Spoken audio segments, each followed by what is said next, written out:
From Global's newsroom at 7 o'clock, Iran has denied negotiating with America despite Donald Trump calling talks strong and productive. The US president says he's postponed strikes on power plants in Tehran and suggested Iran could abandon plans for a nuclear weapons program. Richard Haas, a former director of policy planning at the State Department under George W. Bush, told Andrew Marr some discussions must be taking place. It doesn't necessarily have to be direct. Countries such as Pakistan, Oman, and others could play an in-between role. Look, we know what the issues are, and at this point, you don't even need direct talks necessarily to resolve things. The MOD has announced that HMS Dragon has arrived in Cyprus. The Prime Minister has chaired a COBRA meeting to discuss the rising cost of energy as supplies are prevented from passing through the Straits of Hormuz. Sir Keir Starmer has promised to toughen regulations to protect customers from what's known as price gouging. The International Energy Agency has suggested there could be a crisis like the UK suffered in the early 1970s.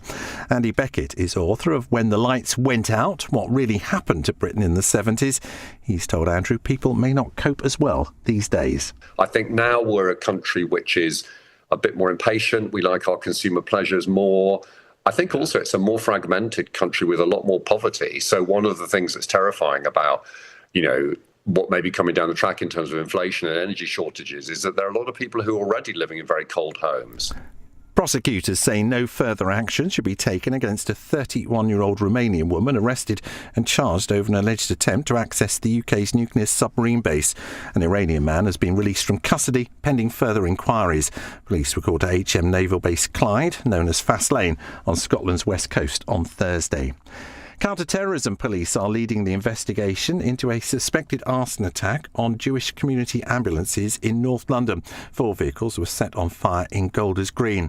Danny Cohen has written about anti-Semitism in the UK and told Andrew Marr on LBC, it looks like we've gone back in time. But there is a whiff of the 1930s, I think, to what many Jewish people feel they're experiencing at the moment.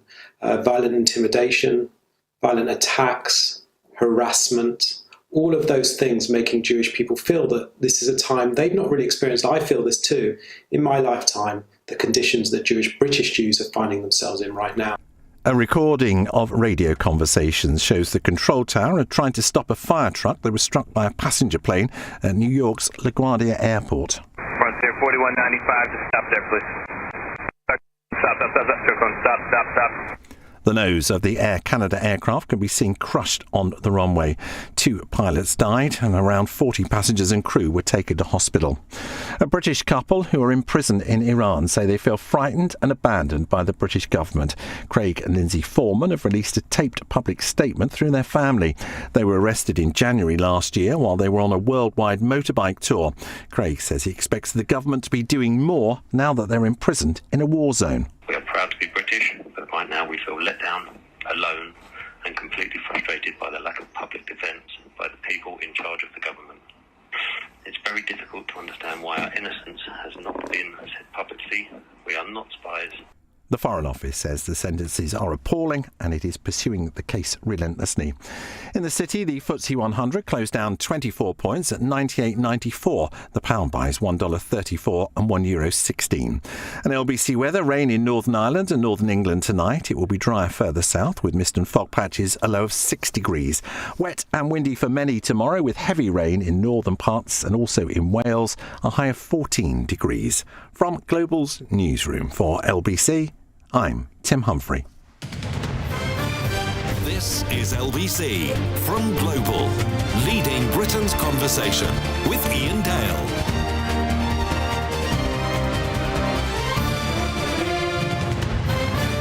Hello, a very good evening. It's 5 minutes past 7 on LBC. I'm Iain Dale here with you until 10.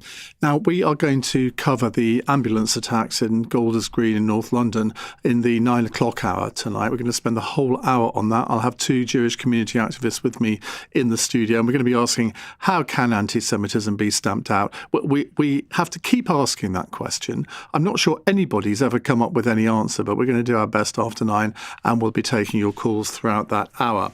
But we have to start off with the latest in the, I'm going to say war against Iran, because that is exactly what it is. And I think over the last 24 hours, the rhetoric seems to have dialed down. People are speculating whether effectively Donald Trump has effectively admitted that he's not winning, that he can't carry on his current strategy, because it was only literally 48 hours ago that he was threatening to bomb Iranian energy infrastructure and bomb the Iranian water system, which provoked a furious reaction from the Iranians, who said, well, do that and we will do the same to lots of other Middle East countries. Now, today, he's said that they've been in conversations with the Iranians and talks are going well. The Iranians say there are no talks, so I don't know what to make of that. We'll talk to Simon Marks in a minute and he can enlighten us. But the fact is, if you take that conflict to the next level, and believe me, bombing energy infrastructure would be the next level, how can anyone who supports that look the Iranians in the eye and says, yeah, we condemn Putin for doing it in Ukraine, but we're quite happy for Trump to do it here? So I certainly can't support that. That is a bit of a red line for me.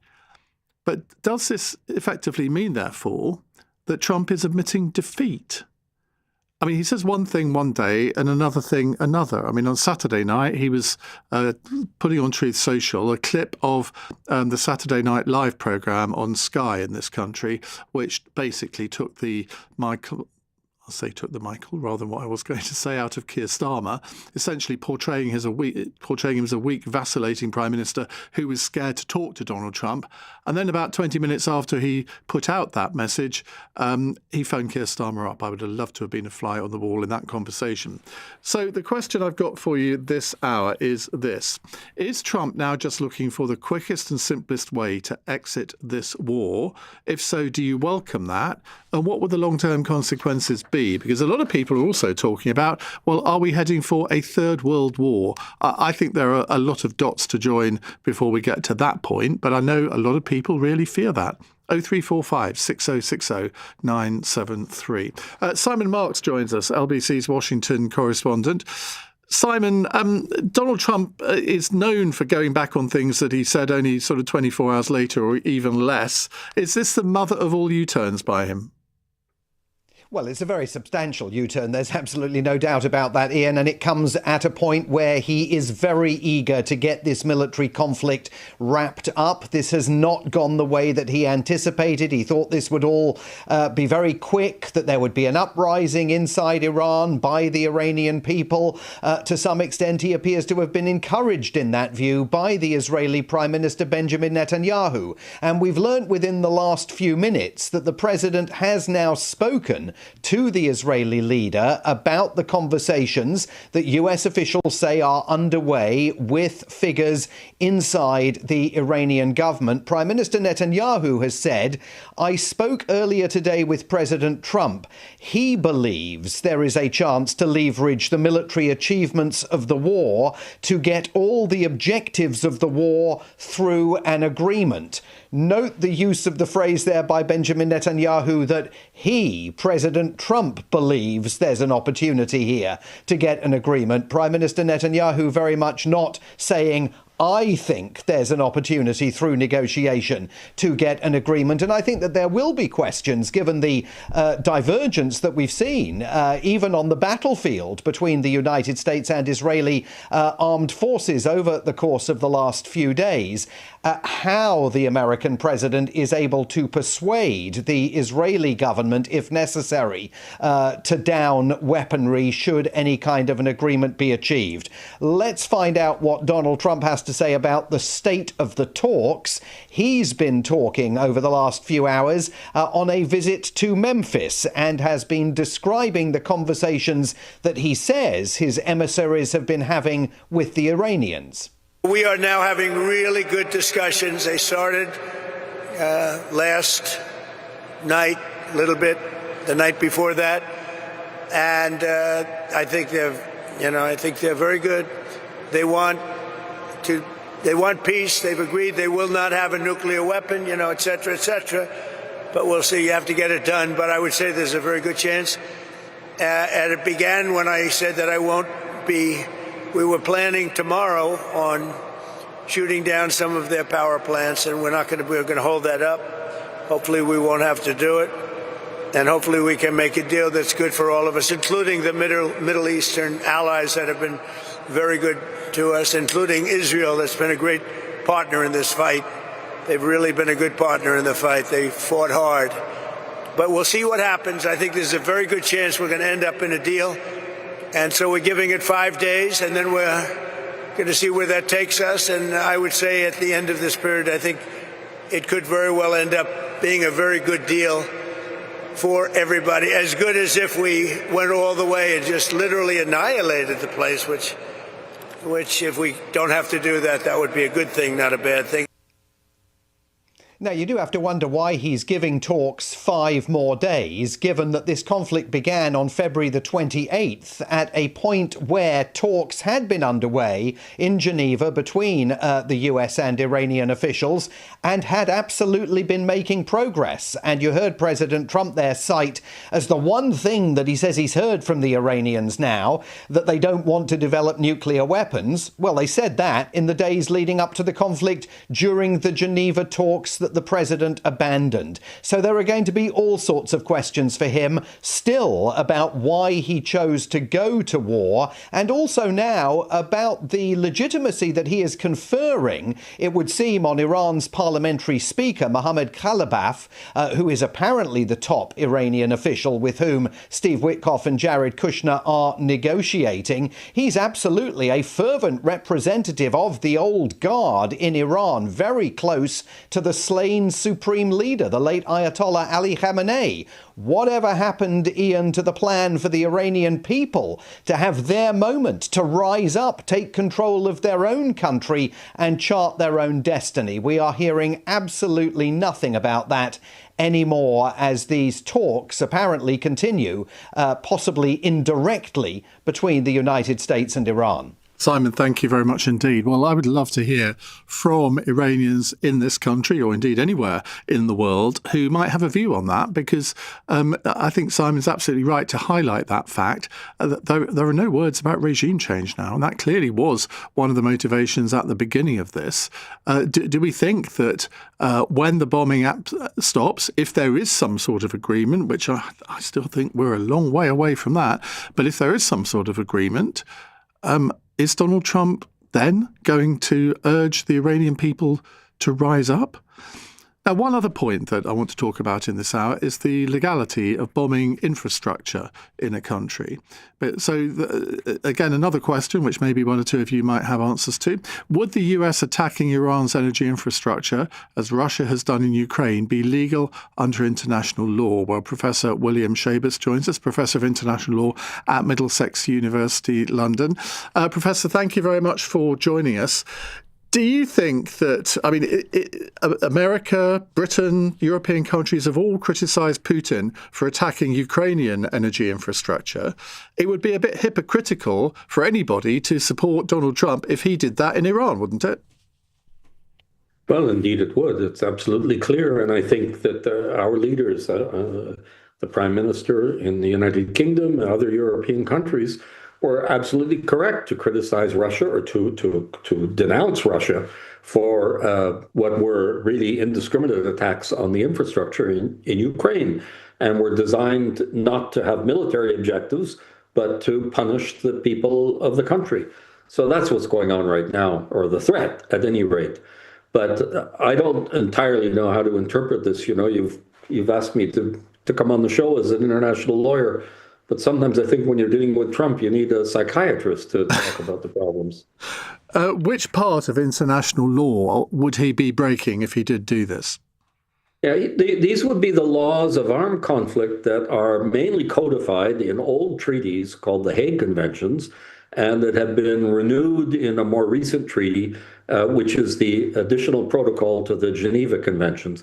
It's also governed by the Rome Statute of the International Criminal Court. So there's lots of law on it. Again, I don't think that Trump or his Minister of War really know the subject at all. I mean, this is one of the things that's quite appalling. Keir Starmer, the leaders in Europe, they know about the law of armed conflict, and they know not to say stupid things like, We're going to destroy all the infrastructure. And you had a minute ago, Trump saying that he was going to annihilate Iran, or talking about annihilating Iran. I mean, this is talk from the 19th century. We don't talk this way these days. And leaders understand what the limits are on what you can do in an armed conflict. Is international law in danger of becoming obsolete? If people like Putin, if people like Trump, if international leaders all over the world just start ignoring it, what's the point of it? Well, the point of it is that, of course, many leaders are saying you have to respect it, and that's the barometer, that's the compass that we use in deciding what states can and can't do. I think that most countries, the vast majority of countries, believe profoundly in international law and want to see it respected. The fact that we have a few gangsters or outlaws out there in the world doesn't prove that the law doesn't exist, but we certainly have to insist on it, and we have problems with enforcement because our institutions are weak. We can enforce the prohibition on aggression when it's a country that's not aligned with a permanent member of the Security Council. But our institutions are not so effective when we're dealing with the most powerful country in the world, with the biggest military, and that appears these days to be led by someone who's quite unhinged. So just to be clear, if in 5 days' time there is no agreement with the Iranians and Trump goes ahead with attacks on Iran's energy infrastructure, that would be illegal under international law? It's not illegal to attack the infrastructure in principle, but it has to have a military objective. It's not about punishing the population. It has to be proportionate in order to achieve a military objective, and Trump doesn't understand that. He's not talking about that. He just wants to punish Iran and the people of Iran, thinking that that will get him the result that he wants. Professor, thank you very much. That's Professor William Schabas there from Middlesex University, London. Right, we'll come to your calls in a moment. 0345 6060 973. Is Trump now just looking for the quickest and simplest way to exit this war? Do you welcome this? Or do you think, well, that's what he's saying today. What he's saying tomorrow might be something very, very different indeed. Now, in a sense, it's been a strength of Trump that no one can really predict what he's going to do or what he's going to say. But that can also be a weakness, can't it? It's 17 minutes past 7. Weekdays from 7 a.m. This is a shambles. Straight to the point. How was that allowed to happen? Nick Ferrari at breakfast on LBC. Show some evidence, Minister. Listen on our free Global Player app or the LBC app. Download it now from your app store. LBC. So, you're geared up for this making tax digital thing? Sure, I just need some new mud boards, bag of cavity tyres and a couple of lintels. Hey, MTD, mate. Digital taxes. It's an extension down Station Road on the corner. Dave, digital taxes, mate. Yeah. Probably will need some 2x4s. I want to go take the van in for a new fan belt. Squeaky. Hey, making tax digital, Dave. Avoiding MTD. Sage makes tax simpler for sole traders. Search Sage MTD to get your free software today. Search Kayak for great deals on Wait, that doesn't say flights. Search Kayak for great deals on car hire? With Kayak, you can compare hundreds of car rental sites to find great deals. Even better, you see costs up front. And if it's flexibility you're after, Kayak's got a handy free cancellation filter. Lovely stuff. So next time you're searching for car hire, at home or for your holes, search Kayak and go see for yourself. So, what's on your to-do list today? Why don't you check if you're eligible for pension credit? It tops up your pension income and also opens up help with heating bills, council tax and more. Search pension credit on gov.uk or call 0800 99 1234. There's nothing to lose. Check today. Pension credit. Credit where credit's due. Eligibility criteria apply. This is LBC with Iain Dale. Call 0345 6060 973. 19 minutes past 7. Sam says, if Trump thinks it looks like he's lost the war won't end until it looks like it's been won by him. That is a very apposite text, I think, because what does victory mean?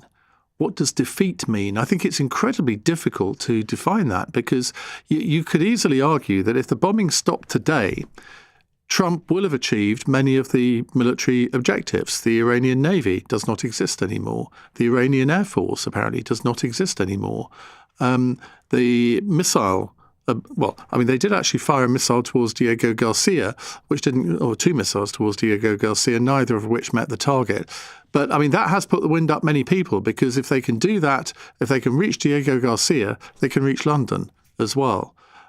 So clearly they haven't lost the ability to fire off ballistic missiles. Has their ability to start making a nuclear weapon been totally destroyed? Well, we were told a year ago that it had been. That clearly wasn't the case.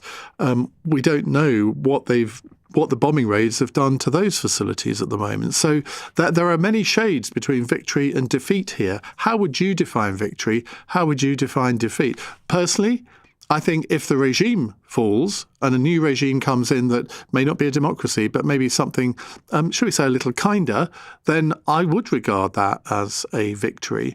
If Iran is unable to sponsor terrorism throughout the Middle East in the future, I would regard that as a victory. But maybe we won't be able to judge this for some months. Let's go to Khalid, who's in Leicester. Hello, Khalid. Hi, Ian. Hi. Yeah, I think, first of all, we should rip up the law book. It's already been ripped up anyway. The international law book has been ripped up to pieces, thrown in the trash bin again and again, even pre-Gaza war, as it were, or during the Gaza war, should I say. So, first of all, that's been ripped up anyway. So the thing is, and even now, Trump and his advisors have realized that if they do attack that power station in Iran, they have shown that they're going to sit back and take every beating that they get. They will put up a fight. But what a fight means that they will take out many infrastructures, many power stations, which within their reach, and that is going to cause havoc in the world. It's going to cause anarchy, and that is a possible door opening towards the Third World War, because China and Russia, you've got to remember, they have very good relations with Iran. If they back Iran in blocking the Straits of Hormuz, then that will open up another chapter, which means that the Western superpowers, supposedly superpowers, they won't have a leg to stand on. They will have no say in their power. Will be completely sapped, and therefore they will have to put up a fight to try and regain their power, as it were. So therefore, I think right now Trump and his advisor are looking for an off-ramp. They're talking about talking with Iran, but I don't think they're talking directly with Iran. It might be via, whichever way it may be. And they realize... Well, according to Simon Marks, they're talking to the Speaker of the Iranian Parliament. Yeah, according to Iranian news, which I've been listening to, they have no clue about Trump talking to them. So therefore, we're getting mixed messages. But still, I'm saying Trump, I think, and his advisors, I think they're looking for an off-ramp to try and get out of, trying to take out the power station, because they know if they do that, Iran is not just going to say, well, okay, we're defeated now. They're not going to do that. They won't take that without a fight. And besides, the thing is, look, if you look at Ayatollah Ali Khamenei, he actually gave a fatwa that we will not. It is not what do you call it? It is against our law to build a nuclear weapon. There was no imminent threat from Iran to America. Sorry, say that. Are you seriously trying to tell me that Iran has never been interested in building a nuclear weapon? They may have been interested in building a nuclear or some sort of weapons, whatever. But obviously, you've got to think that they have looked at Iraq, what happened in Iraq when Iraq was told that no nuclear weapons. So they've seen what happened to Iraq. So do you really think anybody would really think that everybody else around them, not everybody, but like Israel, for example, has got up to 400 nuclear warheads. They are allowed. Iran is a signatory to the Non-Proliferation Treaty. Israel isn't. Iran has allowed inspectors in to determine what they have and whatever they're developing. Israel refuses. So, do you really think that they have been told, they have been dictated to how and what they can do? But Israel, for example, who keeps on attacking them, they have no laws. They're not bound by any laws. They refuse any investigations or any. Well, Khalid, I'm afraid if you seriously believe that the Iranian regime has not been looking to build a nuclear weapon, I'm afraid that undermines everything else you said in this conversation, because you just come across as an Iranian propagandist if you really are trying to persuade us that that is the case. No, I'm not saying that they I didn't say that. I said whatever they were developing. I don't know. I've not been there myself, so I can't tell you that. But whatever, even if they were interested in developing a nuclear weapon, the point is Israel has about 400 nuclear weapons, but nobody. Okay, I mean, I know you like to deflect everything onto Israel. We're talking about Iran here and whether they want to develop nuclear weapons. It's not just Donald Trump that has said that Iran can't be allowed to have nuclear weapons.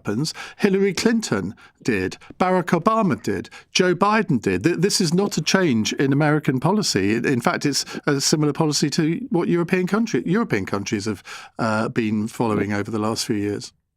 But do you not think it's a bit hypocritical whereby the US and its allies have attacked dozens of countries over the years, and Iran hasn't attacked? Which countries has Iran attacked? You tell me. You name it one or two or three. You may name me one. Well, Iran has been the sponsor of terrorism throughout the Middle East for decades. I mean, any Israeli has experienced that terrorism. You may say they've been funding the Houthis for goodness knows how long for their war in Yemen. I mean, don't try and pretend that Iran is some sort of benevolent regime which we should all admire. No, you get me wrong. I don't support Iran at all. But my point is the hypocrisy and the double standards. This is what the frustrating thing is. You see, there's one rule for one rule for another. If you're saying no nuclear weapons in the Middle East, make it across the board. Why is it Israel is allowed everything? Again, you deflect onto Israel, as is the normal practice. We're not talking about that. We can talk about that another time, but we're not talking about it now. Let's go to James in Hackney. Hello, James. Hi, Ian. It's the first time I'm being... Hi, what would you like to say? Thanks for the opportunity.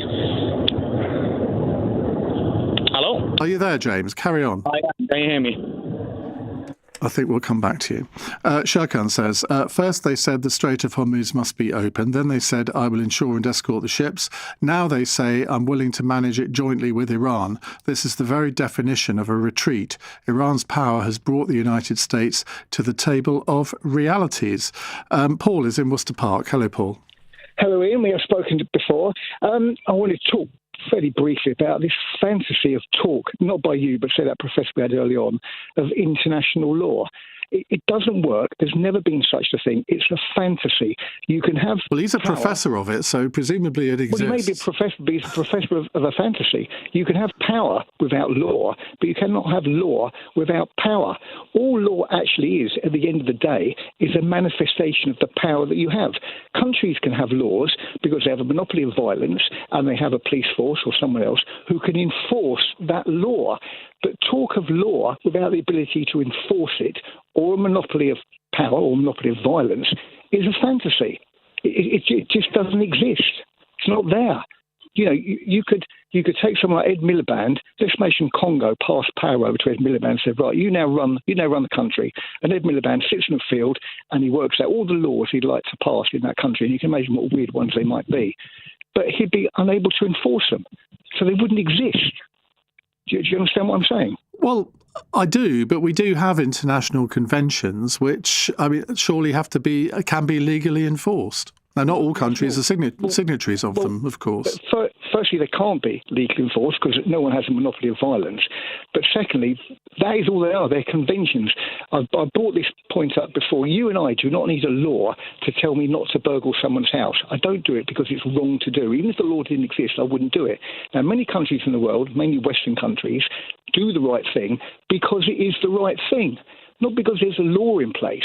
And I want to, even after we've had this conversation, I want you to go away and think about it. There is no law without power. It is otherwise just fantasies. That professor can speculate in his ivory tower about all this idealism of international law.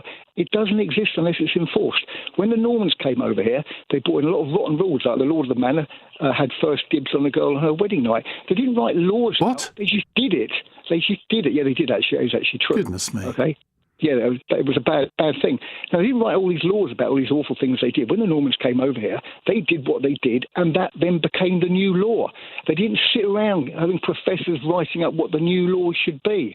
Law does not exist without power. I take your point. It's a point I made a few weeks ago when we were talking about this, that it's difficult to understand what the point of some international law is if it can't be enforced. I mean, we do have the ICJ and the ICC who do have powers to enforce a degree of some of the conventions that countries are signed up to. But you look at the ICJ, that is not recognised by the United States. It's not recognised by Israel. I suspect it's probably not recognised by Iran. I don't know that. And Putin obviously doesn't recognise it. So unless each country in the world signs up to international law and has a means of enforcing it, I do think that you make a valid point. Thank you very much indeed. Now, in a moment, we'll come back to your calls, but we'll also hear about how Giorgia Meloni, the Italian Prime Minister, has lost a referendum. Does that signal that she might be on her way out too? It's 7:30 on LBC. Tim Humphrey has the LBC News headlines. Iran has denied negotiating with America despite Donald Trump calling talks strong and productive. The US president says he's postponed strikes on power plants in Tehran and suggested Iran could abandon plans for a nuclear weapons program. Analysts say discussions could be taking place through a third party. The Chancellor is going to make a statement in Parliament tomorrow on how she plans to protect working people from unfair price rises. Rachel Reeves told today's Cobra meeting she plans to detect and crack down on companies if they exploit the crisis in the Middle East. The Chief Rabbi has called the setting fire of 4 ambulances used by a Jewish community group in North London an attack on Britain. No one was injured in Golders Green and no one has been arrested yet. LBC weather, rain in Northern Ireland and Northern England tonight, dry further south with mist and fog patches and a low of 6 degrees. Hear every side of the story. This is LBC. Chase is the digital bank that gives you 1% cash back on groceries. So, can I get cash back on cake mix? Indeed. And icing? Yep. And sprinkles? Sure. And candles? Yeah, and you can turn all that cash back into a nice birthday treat. How do you know it's my birthday? Just a hunch. Get 1% cash back on groceries, fuel and everyday transport when you spend with Chase. Search Chase Bank. 18 plus UK residents. 1% cash back on this debit card spending for your first year. Maximum £15 per month. Eligibility and exceptions apply. May be changed or withdrawn. I'm Natasha and this is my NHS story. I went to the GP because I'd found a lump in my breast and the GP referred me to a CDC centre. It was just really welcoming from the moment I arrived. To just be reassured all in one day was fantastic. The government is opening new community diagnostic centres, with many already available 12 hours a day, 7 days a week, so the NHS can be there for all of us when we need it. Find your closest one at gov.uk/NHS Fit for the Future, available England-wide. And now your travel news. It's starting to look a bit congested on the A4872 southbound. We're hearing reports people are slowing down to look at the Volkswagen Transporter sales event. Apparently you can get £1,500 off any new Transporter. That's any variant, any trim, and any colour until the 31st of March. Now that's a deal worth queuing for. Search VW Transporter offers. UK retail customers 18 plus. Discount applies to price of all new Transporters ordered by 31st of March and delivered by 30th of June. Iain Dale on LBC. 7:33 on LBC. Now, the Italian Prime Minister, Giorgia Meloni, has conceded defeat in a referendum on judicial reform, but says she will not resign. She said the Italians have decided and we respect this decision. This does not change our commitment to continue with seriousness and determination to work for the good of the nation and to honour the mandate entrusted to us. Now, voters rejected the constitutional reform with around 55% voting no and 45% voting yes, based on nearly all the votes having been counted. There was a 59% turnout. Well, let's get the background to this and talk about the possible consequences with Kira Albanese, who is a Rome correspondent for Bloomberg. Kira, very good evening. Why did she call this referendum in the first place, and what was it all about? Yeah, she had to call the referendum because to change the Italian constitution, it is mandatory to call a referendum unless there is a strong majority that approves it in Parliament. But it was about a very complicated reform to reform the judiciary, so dividing career path for judges between prosecutors and the deciding judges. So it really turned quickly into a vote on Meloni herself. And this is where it got a bit tricky because she surprisingly got a big defeat into the vote. Was it a surprise, though? I mean, presumably she only called the referendum because she thought she'd win it. Yeah, absolutely. Like, especially with the 10 points gap, it was definitely a surprise, a negative surprise for her. Also because she's been enjoying a very strong support in the last almost 4 years. Like, it's quite unprecedented for Italian premiers. So quite a defeat for her. Now, she's been in power for, 3.5 years, something like that. Yeah, now. exactly. And I think she really has enhanced her reputation internationally. I think when she came to power, people thought that she was, shall we say, a little bit of a right-wing extremist. But she's been, I think, well received in Brussels, much better than I suspect even she thought she would be. She's developed an international profile, and her premiership seemed to be on the up. Is this going to weaken her in any way? It is likely, but this remains to be seen. It's quite early days for now. We're going to see how much weaker she kind of emerges from it.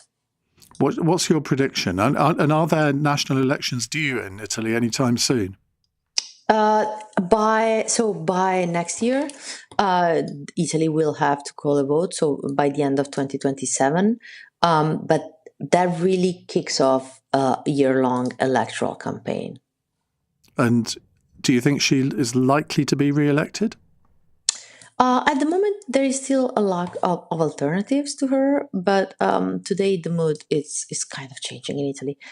So I think it is not that granted that she's going to be re-elected now. Kira, thank you very much indeed. That's Kira Albanese, Rome correspondent for Bloomberg. Well, let's come back to talking about Donald Trump and what he's likely to do about Iran. He seems to be backtracking a little bit, which is something that really goes against the grain with him. But who knows, it might be a very different Donald Trump that we see tomorrow. Do you think that he is... backtracking may be exaggerating, but he's certainly saying that he's holding off attacking Iran's energy infrastructure and the water infrastructure. If he did that, it's quite clear that that would be breaking international law. But as Paul in Worcester Park said, yeah, and? I mean, what are the sanctions for doing that? Well, there aren't really any. Joseph says, what is going on in Iran right now? It's nowhere near a third world war. We've already had what I would call a third world war in all the nonsense that's going on defending the first world against all the cyber attacks taking place based in Russia and China, trying to undermine our economies. No, what we're looking at is probably the fourth or fifth world war breaking out, in as much as, economically speaking, what Donald Trump has done is put first world economics at risk in pursuit of what he believes. What he believes designs the agenda.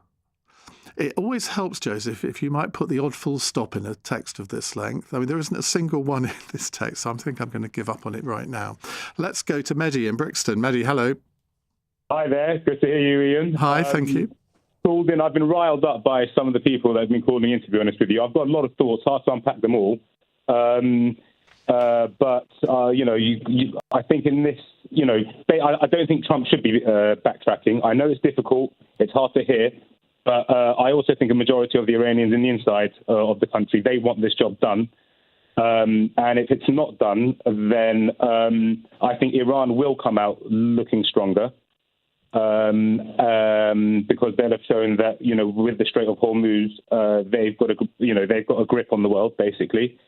But I think he's got to get the job done. I mean, I think one of your previous calls, I think it was Khalid, was going on about China and Russia. They're not going to get involved. Well, Russia already is involved. But do you think they would come to the military help of Iran? I mean, the West basically, I know they've been doing that with Ukraine, but it's, they haven't really intervened directly. And I don't think Russia is going to do the same. I think, Russia basically would do that as well. I mean, they just wouldn't get involved directly is what I'm trying to say. Well, China is more likely to get involved directly, given that it takes a lot of oil from Iran, and given that China's oil supply from Venezuela has been, I would say, affected. I don't know by how much recently. They can't really afford for another supply to be cut off. Yes, well, I mean, there are other sources, and the thing is, I think a lot will depend on the Arab neighbours of Iran as well. I mean, I think they've had it up to here with how Iran's been, with what Iran's been doing. I do think. I mean, look, I was saying to your producer, I think this is the only case in history where basically there's probably a majority of people in the country that's being attacked that want to be attacked, basically, as opposed to the country that's carrying out the attacks. It's a far more popular initiative in the country that's actually being bombed. And that really tells you everything. I think our media they're probably trying a bit too much to be impartial. But I think even the BBC is finding it difficult to, try and find voices that support the Iranian regime, basically. It's not hard. If you go on their daily feed, I mean, you do just get a lot of Iranians from within the country who say, yeah, I mean, I'm basically happy about this. I mean, not verbatim, but and that basically Trump has to get the job done. I mean, they're Iranians saying that they're disappointed at the idea of a deal. The worst thing about a deal is that Iran would be weakened, like literally they've been weakened, but then strategically they come out strengthened. And that really is the worst. That is a terrible outcome, I think. So that's why Trump and Israel have to get the job done, as hard as that is to hear. Yeah, but it's so difficult to define what that means. What does the job done actually mean? Job done means getting the government out, the regime. Yeah, they have to go. Because they're not good faith actors either. I mean, there are people in this country, again, one of your previous callers, I mean, going on about how Iran, they've signed a fatwa saying that they're going to make nuclear bombs. They're not good faith actors. They lie all the time. I mean, governments lie all the time, but they do it really, really brazenly. They shot down a Ukrainian plane full of our own people, and they were trying to deny it. We kill our own people all the time, mate. They're not good faith actors. And the fact that people in this country, take them as if they were is really, really naive and ridiculous. Well, I'm glad you said that, because whenever I say that, I'm just accused of being anti-Iran or biased or whatever. But I just think you judge people on their track record. And yeah. I mean, I don't know how anybody can ever find anything positive to say about the Iranian regime, because there is absolutely nothing positive to say about it. They don't give a jot about human rights. They don't give a jot about women's rights. They certainly don't give a jot about gay rights. They don't give a jot about the rights of their neighbouring countries.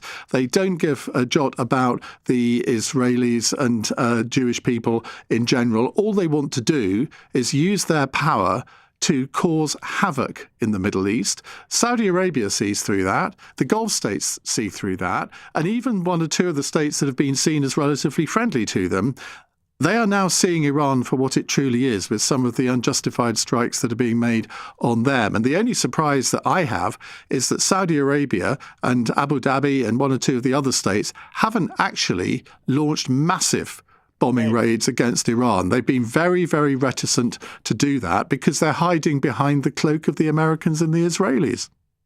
They've been very, very restrained. I wonder how much longer their patience is going to last. I'm surprised by it myself, because I would have thought that Mohammed bin Salman would have wanted any excuse to go after the Iranians. He's on record many times as saying, if they go for a nuke, so will I. I mean, he sees them as a direct rival. And it's not as if Iran hasn't been doing anything to Saudi. I mean, they've also been bombing up targets in Saudi, in their own capital city, no less. So I do wonder how long this patience is going to last. You've got to give it to them. They actually have been quite patient. But God knows how much longer it's going to last. And they would, I presume, they should be involved, or at least they would be involved. Whether it should is another matter. They would be involved in actually getting the regime out. I don't know. Well, I mean, we are still not at the final stages of this yet, so it's very difficult to predict what might happen. I know through all of the calls I've taken from Iranians in this country since the protests started at the end of December, I know that there is almost a 100% view that the regime must go. I've yet to work out what percentage of the Iranian population think that. I suspect it is quite a high percentage. But we can't know that because all that we've got to go on is the voices of those people who are not in Iran any longer. And yes, a lot of them say that their families who are still in Iran want the regime to go and that they are encouraged by the bombings that are taking place. That is then countered by people who, usually on the left of politics, who just because Israel is involved, just because Trump is involved, then automatically side with the Iranians, which I think is the most intellectually despicable stance that anyone could take in this conflict. Mehdi, thank you very much indeed. More calls to come. And, of course, Cross Question after 8. We have many debutants on Cross Question tonight. We have Joe Powell, the Labour MP for Kensington and Bayswater. Simon Hall, Conservative MP for North Dorset. He's chair of of Parliament's Public Administration and Constitutional Affairs Committee. Emma Trimble, writer and broadcaster. And James Mathieson, former Labour Party advisor. They're here after 8 to take your calls. It's 7:45 on LBC. This is LBC. My name's Mark and this is my NHS story. The sensation in my neck was painful all the time. Once I spoke to my GP, they referred me to my CDC. They got me in very, very quickly. The amount of pain I went through for something so easy, why hadn't I done this 4 months before? The government is opening new community diagnostic centres, with many already available 12 hours a day, 7 days a week, so the NHS can be there for all of us when we need it. Find your closest one at gov.uk/NHS Fit for the Future, available England-wide. You know what you're getting with a conference. Laptop backpacks. Security pass lanyard. If you could just pop this on. Being asked, how was your journey in? How was your journey in? An array of triangular sandwiches.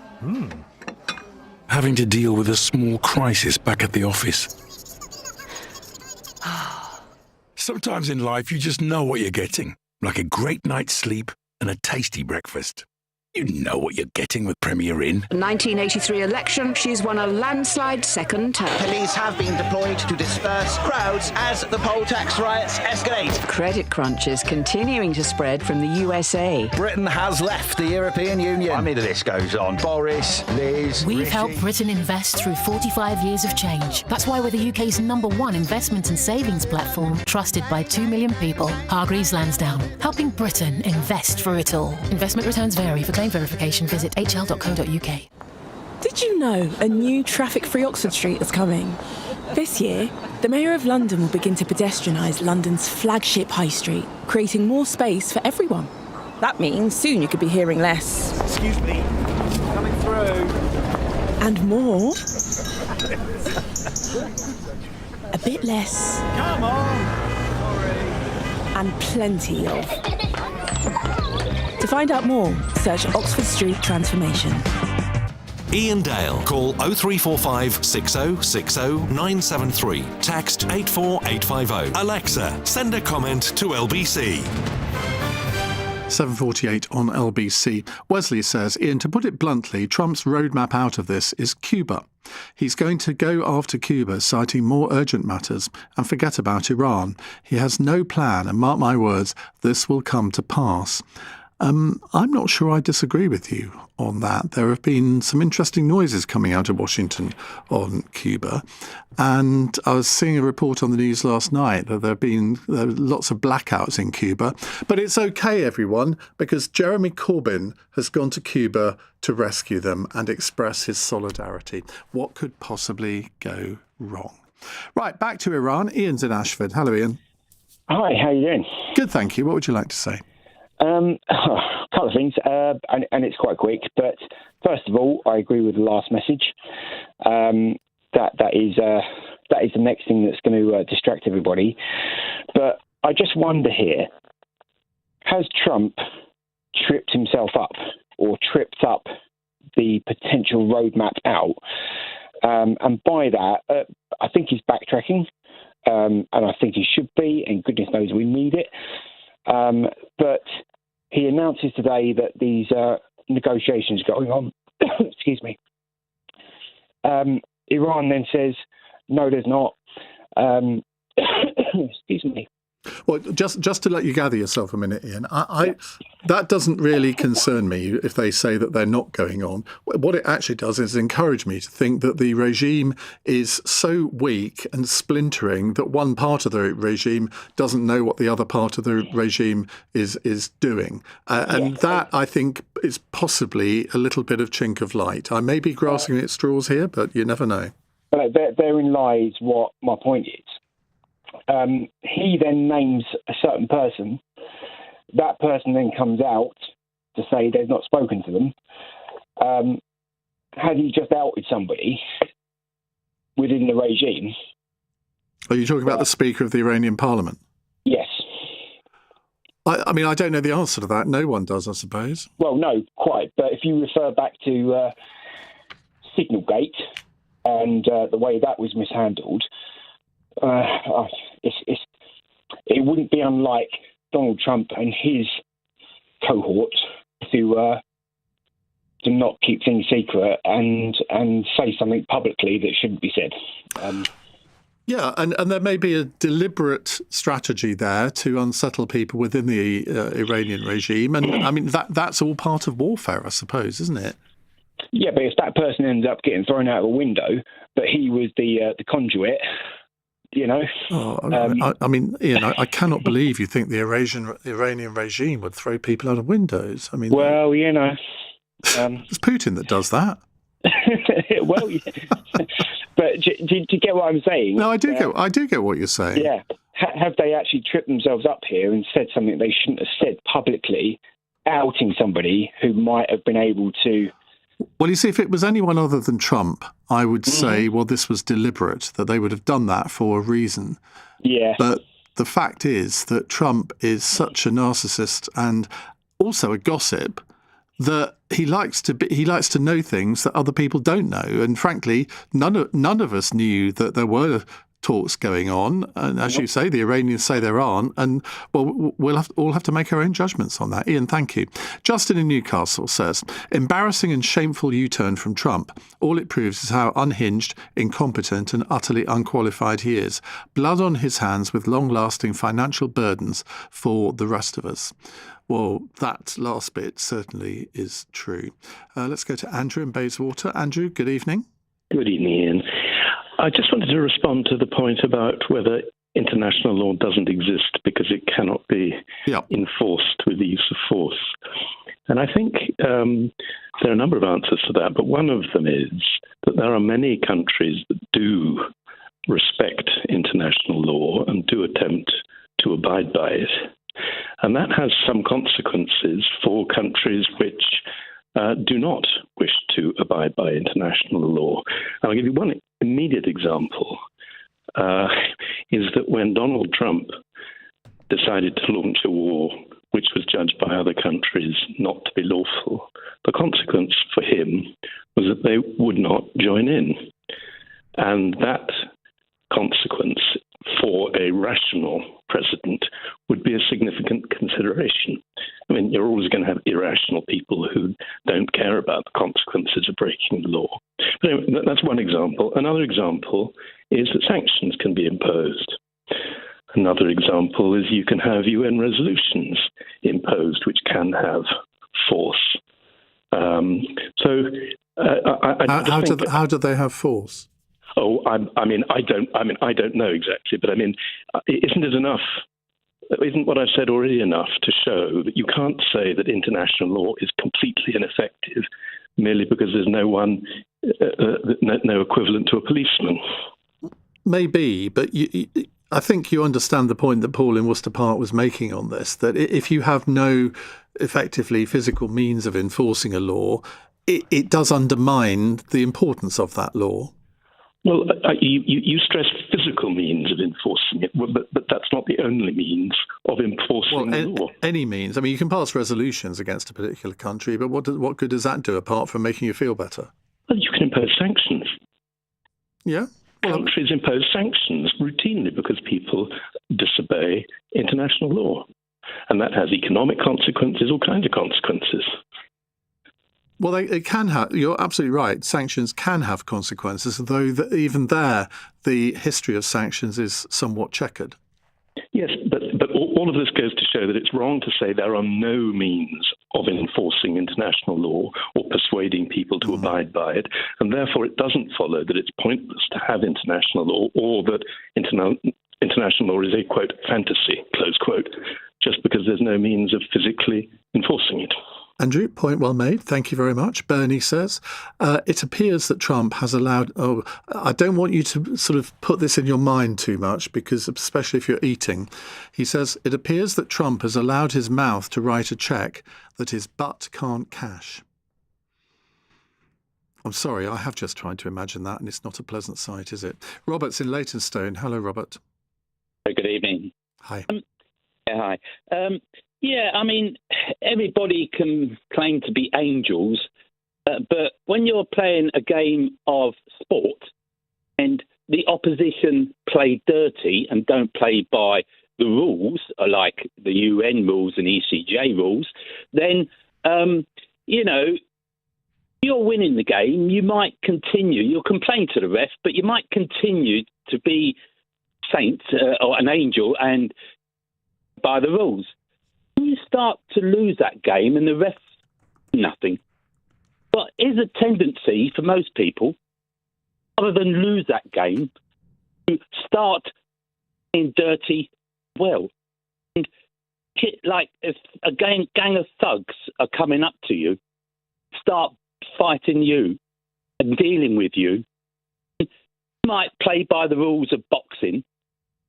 They're not. They're more chance of winning. I can assure you, like most people, that if a load of thugs started in me and started fighting me and trying to kill me possibly, I would be and not by any rules, whether they're by the laws of a land or what. Other than die, I would do whatever I could to stay alive. And we've all got to realise, right now in this situation, the way the global scene is that the West is losing out. Rather than lose out, live the life that others to impose upon us, Russia and Iran, I think you have to start playing cheap as well. And I think Donald Trump has been good here, and he's saying to those groups, you play dirty, so will we. And this is going to help, because it will deter Russia probably. If it now thinks that the West played dirty on it, I think that the Russian people are going to get very worried. They're going to think, it's not stop this war in Ukraine. It's what we've got to look at here. I think it's really good, actually, Donald Trump is doing. People need to start becoming more appreciative, I think, possibly, of what Donald Trump is doing. Everybody in the world, other than these atrocious countries, are playing. See, that is it. Somebody asking on a text here, is that Michael Caine speaking? You do have a little bit of a Michael Caine voice, Robert. Wish I was the actor and got the money. But what you said about angels earlier on, I mean, it reminded me, there was a song I think it was the late 1970s by Sham 69 called Angels with Dirty Faces. That's effectively what you're saying, that Donald Trump is here, trying to act on the side of the angels to free Iran, but doing it by some fairly dirty means. Well, he's being forced to play dirty means. The West is going to be forced to do so unless we deter others. And the way is that this Iran situation got to bring this to a conclusion. And if we do not, then war is going to continue. If we bring this to a conclusion, then that weakens considerably those other countries that want to play dirty and are doing so. OK, Robert, thank you very much indeed. Let's finish off this hour with Gavin, who says this is part of America's plan to pull out of NATO and reduce its financial expenditure on European defence. Think about it. If Trump announces he's pulling the US out of NATO because they're an unreliable alliance, saving trillions of dollars, which he'll put back into the USA, what would that do for his popularity in the US? Iran was merely the sideshow. The EU is the target. Well, There we are. Right, coming up the next hour, it's Cross Question. Joe Powell will be with us, Labour MP for Kensington and Bayswater. Simon Hoare, Conservative MP for North Dorset. He's chair of Parliament's Public Administration and Constitutional Affairs Select Committee. Emma Trimble, the writer and broadcaster. And James Mathewson, former Labour Party advisor. The number to call, 0345 6060 973. You can text 84850 and you can watch us on Global Player, on the LBC app and the LBC YouTube channel. And do bear in mind, this is the only show on British radio today that will have mentioned Angels with Dirty Faces by Sham 69. Now, if there isn't a better reason to listen over the next hour, I don't know what is.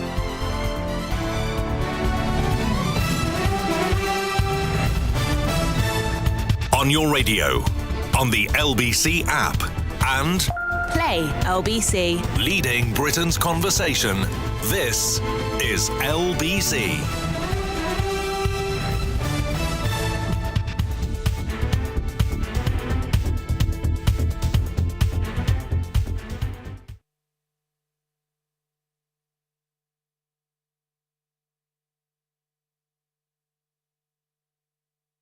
Taking antibiotics when you don't need them puts you and your family at risk of a longer and more severe illness. Always take your doctor's advice. Search NHS antibiotics. You saw me, walking along the beach. You watched me turn round the headland, and the tide, it cut me off. The rocks were wet, too wet to climb, so I panicked. But you didn't. You dialed 999 and asked for the Coast Guard. Coast Guard.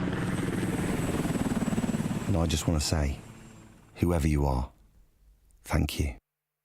In an emergency at the coast, call 999 and ask for the Coast Guard. I'm a real snack monster. But Mum and Dad says all that munching isn't good for me. Around half the sugar we eat comes from unhealthy snacks and sugary drinks.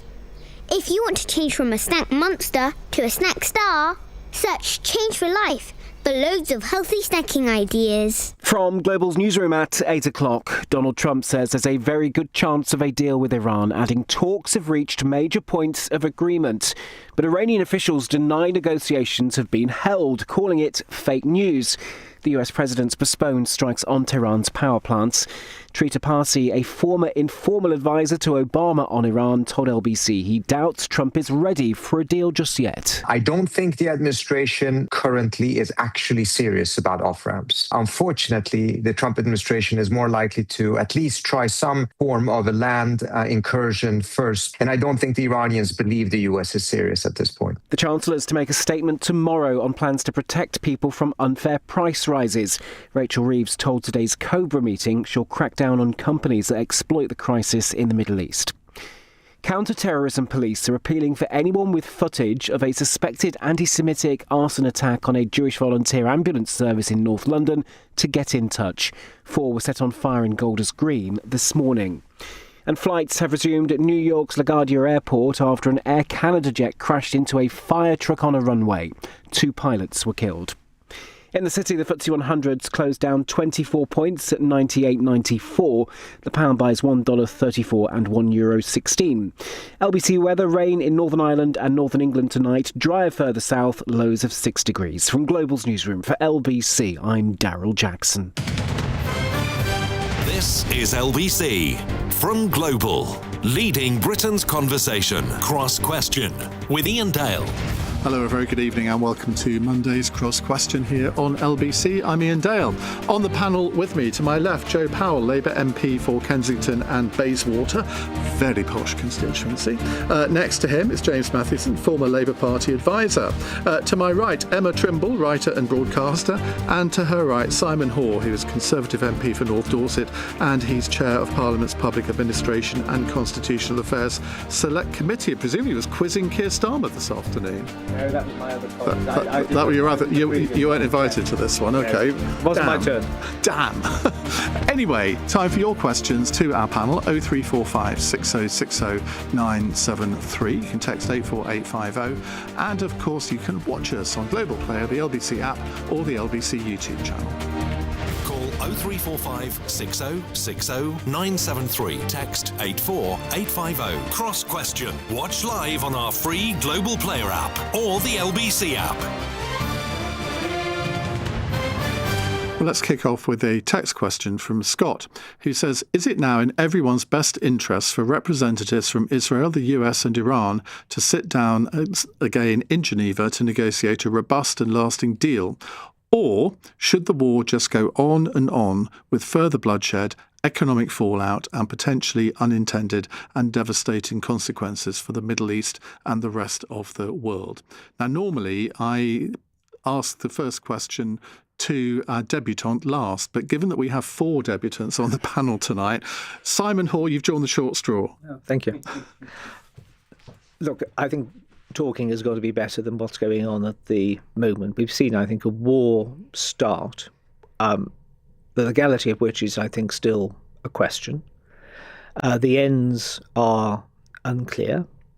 And I think, therefore, if the 3 principal protagonists can get round a table, whether facilitated by the United Nations or another, and try and find a solution which works, which crucially is durable, and which gives some safety and sovereignty to the state of Israel, then that will be a good thing. But the current situation, with the very damaging impact it's clearly having both in the immediate region but also in the wider international economy, is in the medium term, I think, unsustainable and certainly undesirable. It's unclear, really, if there are talks going on. Donald Trump says there are, Iran says there are not. But Israel doesn't want talks, does it?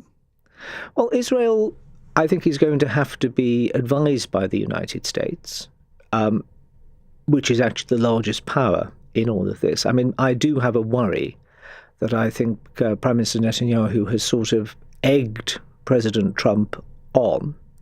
I think he's certainly clearly using this as a pretext for maybe disproportionate actions in southern Lebanon.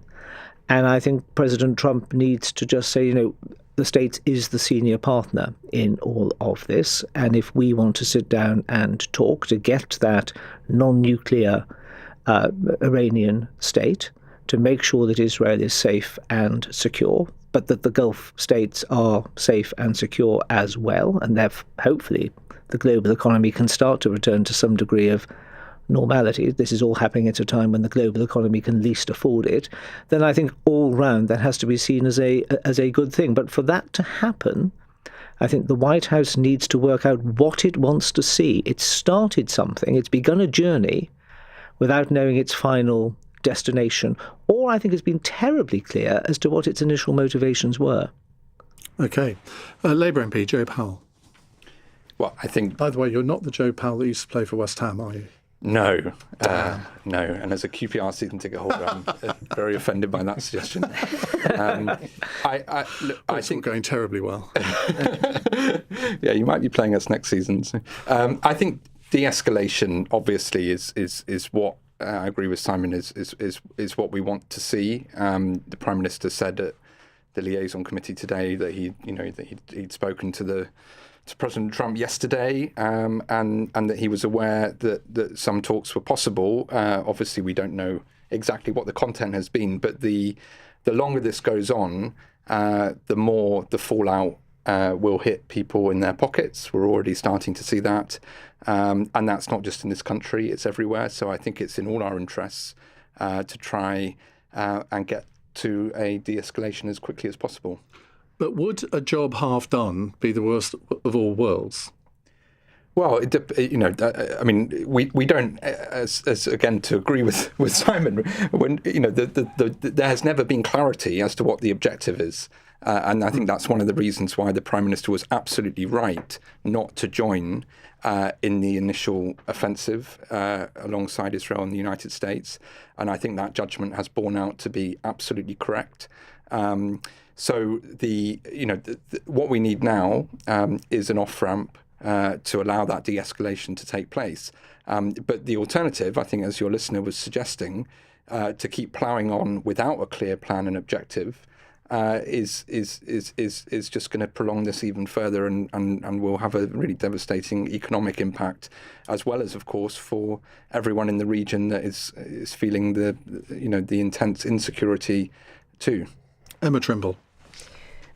Well, see, I don't think that they have a choice. I don't think that they're willing to put boots on the ground, which is the only thing that would secure regime change. It's the only thing probably that would be able to liberate the situation in the Straits of Hormuz. So I think probably the only option that they have at this point is to negotiate, which does put America slightly on the back foot. But just in terms of having a lasting and robust agreement, I don't think that's possible with the Islamic Republic of Iran. They are at their core an apocalyptic state. And whatever comes out of this, it's not going to be good for those people who have been protesting in the streets, those Iranian citizens who wanted regime change. Anything other than the whole hog is not going to be good for them. But I don't think it's something that America is willing to do. And potentially, if this goes wrong, it does signal to the West's enemies, particularly China and Russia, that we're weak. We're not able to follow through. And so I think there is no good way out of this. And it does make you wonder whether they fully considered what the implications would be. Why did they not consider that they would see Iran doing what they're doing in the Strait of Hormuz? And not factor that in, because that has led to a situation where Iran have been able to really hold the Western economy hostage. So I think they have to find a way to negotiate out of this, but it's not going to be good for the people of Iran, and it's going to continue to destabilize the region, because there is nothing more destabilizing in the Middle East than the Islamic Republic of Iran. Because at one point Donald Trump did say, well, they stopped the executions. Well, we know last week they executed, I think, a 20-year-old Olympic boxer. Goodness knows what's going to happen to these women footballers that have gone home from Australia in the medium term, maybe not in the short term. A leopard doesn't change its spots, does it? No, it doesn't, and that's the reason I think why, America and Israel were aligned in their in their sort of strategic objectives in this action in Iran. But from the perspective of Israel, anything other than regime change is not going to put them in a more secure position. And it's certainly, not going to be good for, we've already seen the Iranian regime killing tens of thousands of its own people. And there are a lot of Iranians here who are in favour of regime change and would like to go home and would like to see Iran liberated from the Ayatollahs. And Iran will, mark my words, Iran will continue to destabilise the region. It will continue to reap havoc on surrounding countries. This is not a problem that's going to go away, even if they manage to have some kind of short-term agreement to negotiate themselves to a position where the Americans can pull out and don't have to put boots on the ground. But I don't see this being a good outcome for the Iranian people or for Israel. James Mathewson. Well, whilst I agree as the final debutante to be displayed here, whilst I agree with everything everyone's said, there's one thing that hasn't really been covered, and that's the key word is interest. Whose interest is it in, right, to finish this?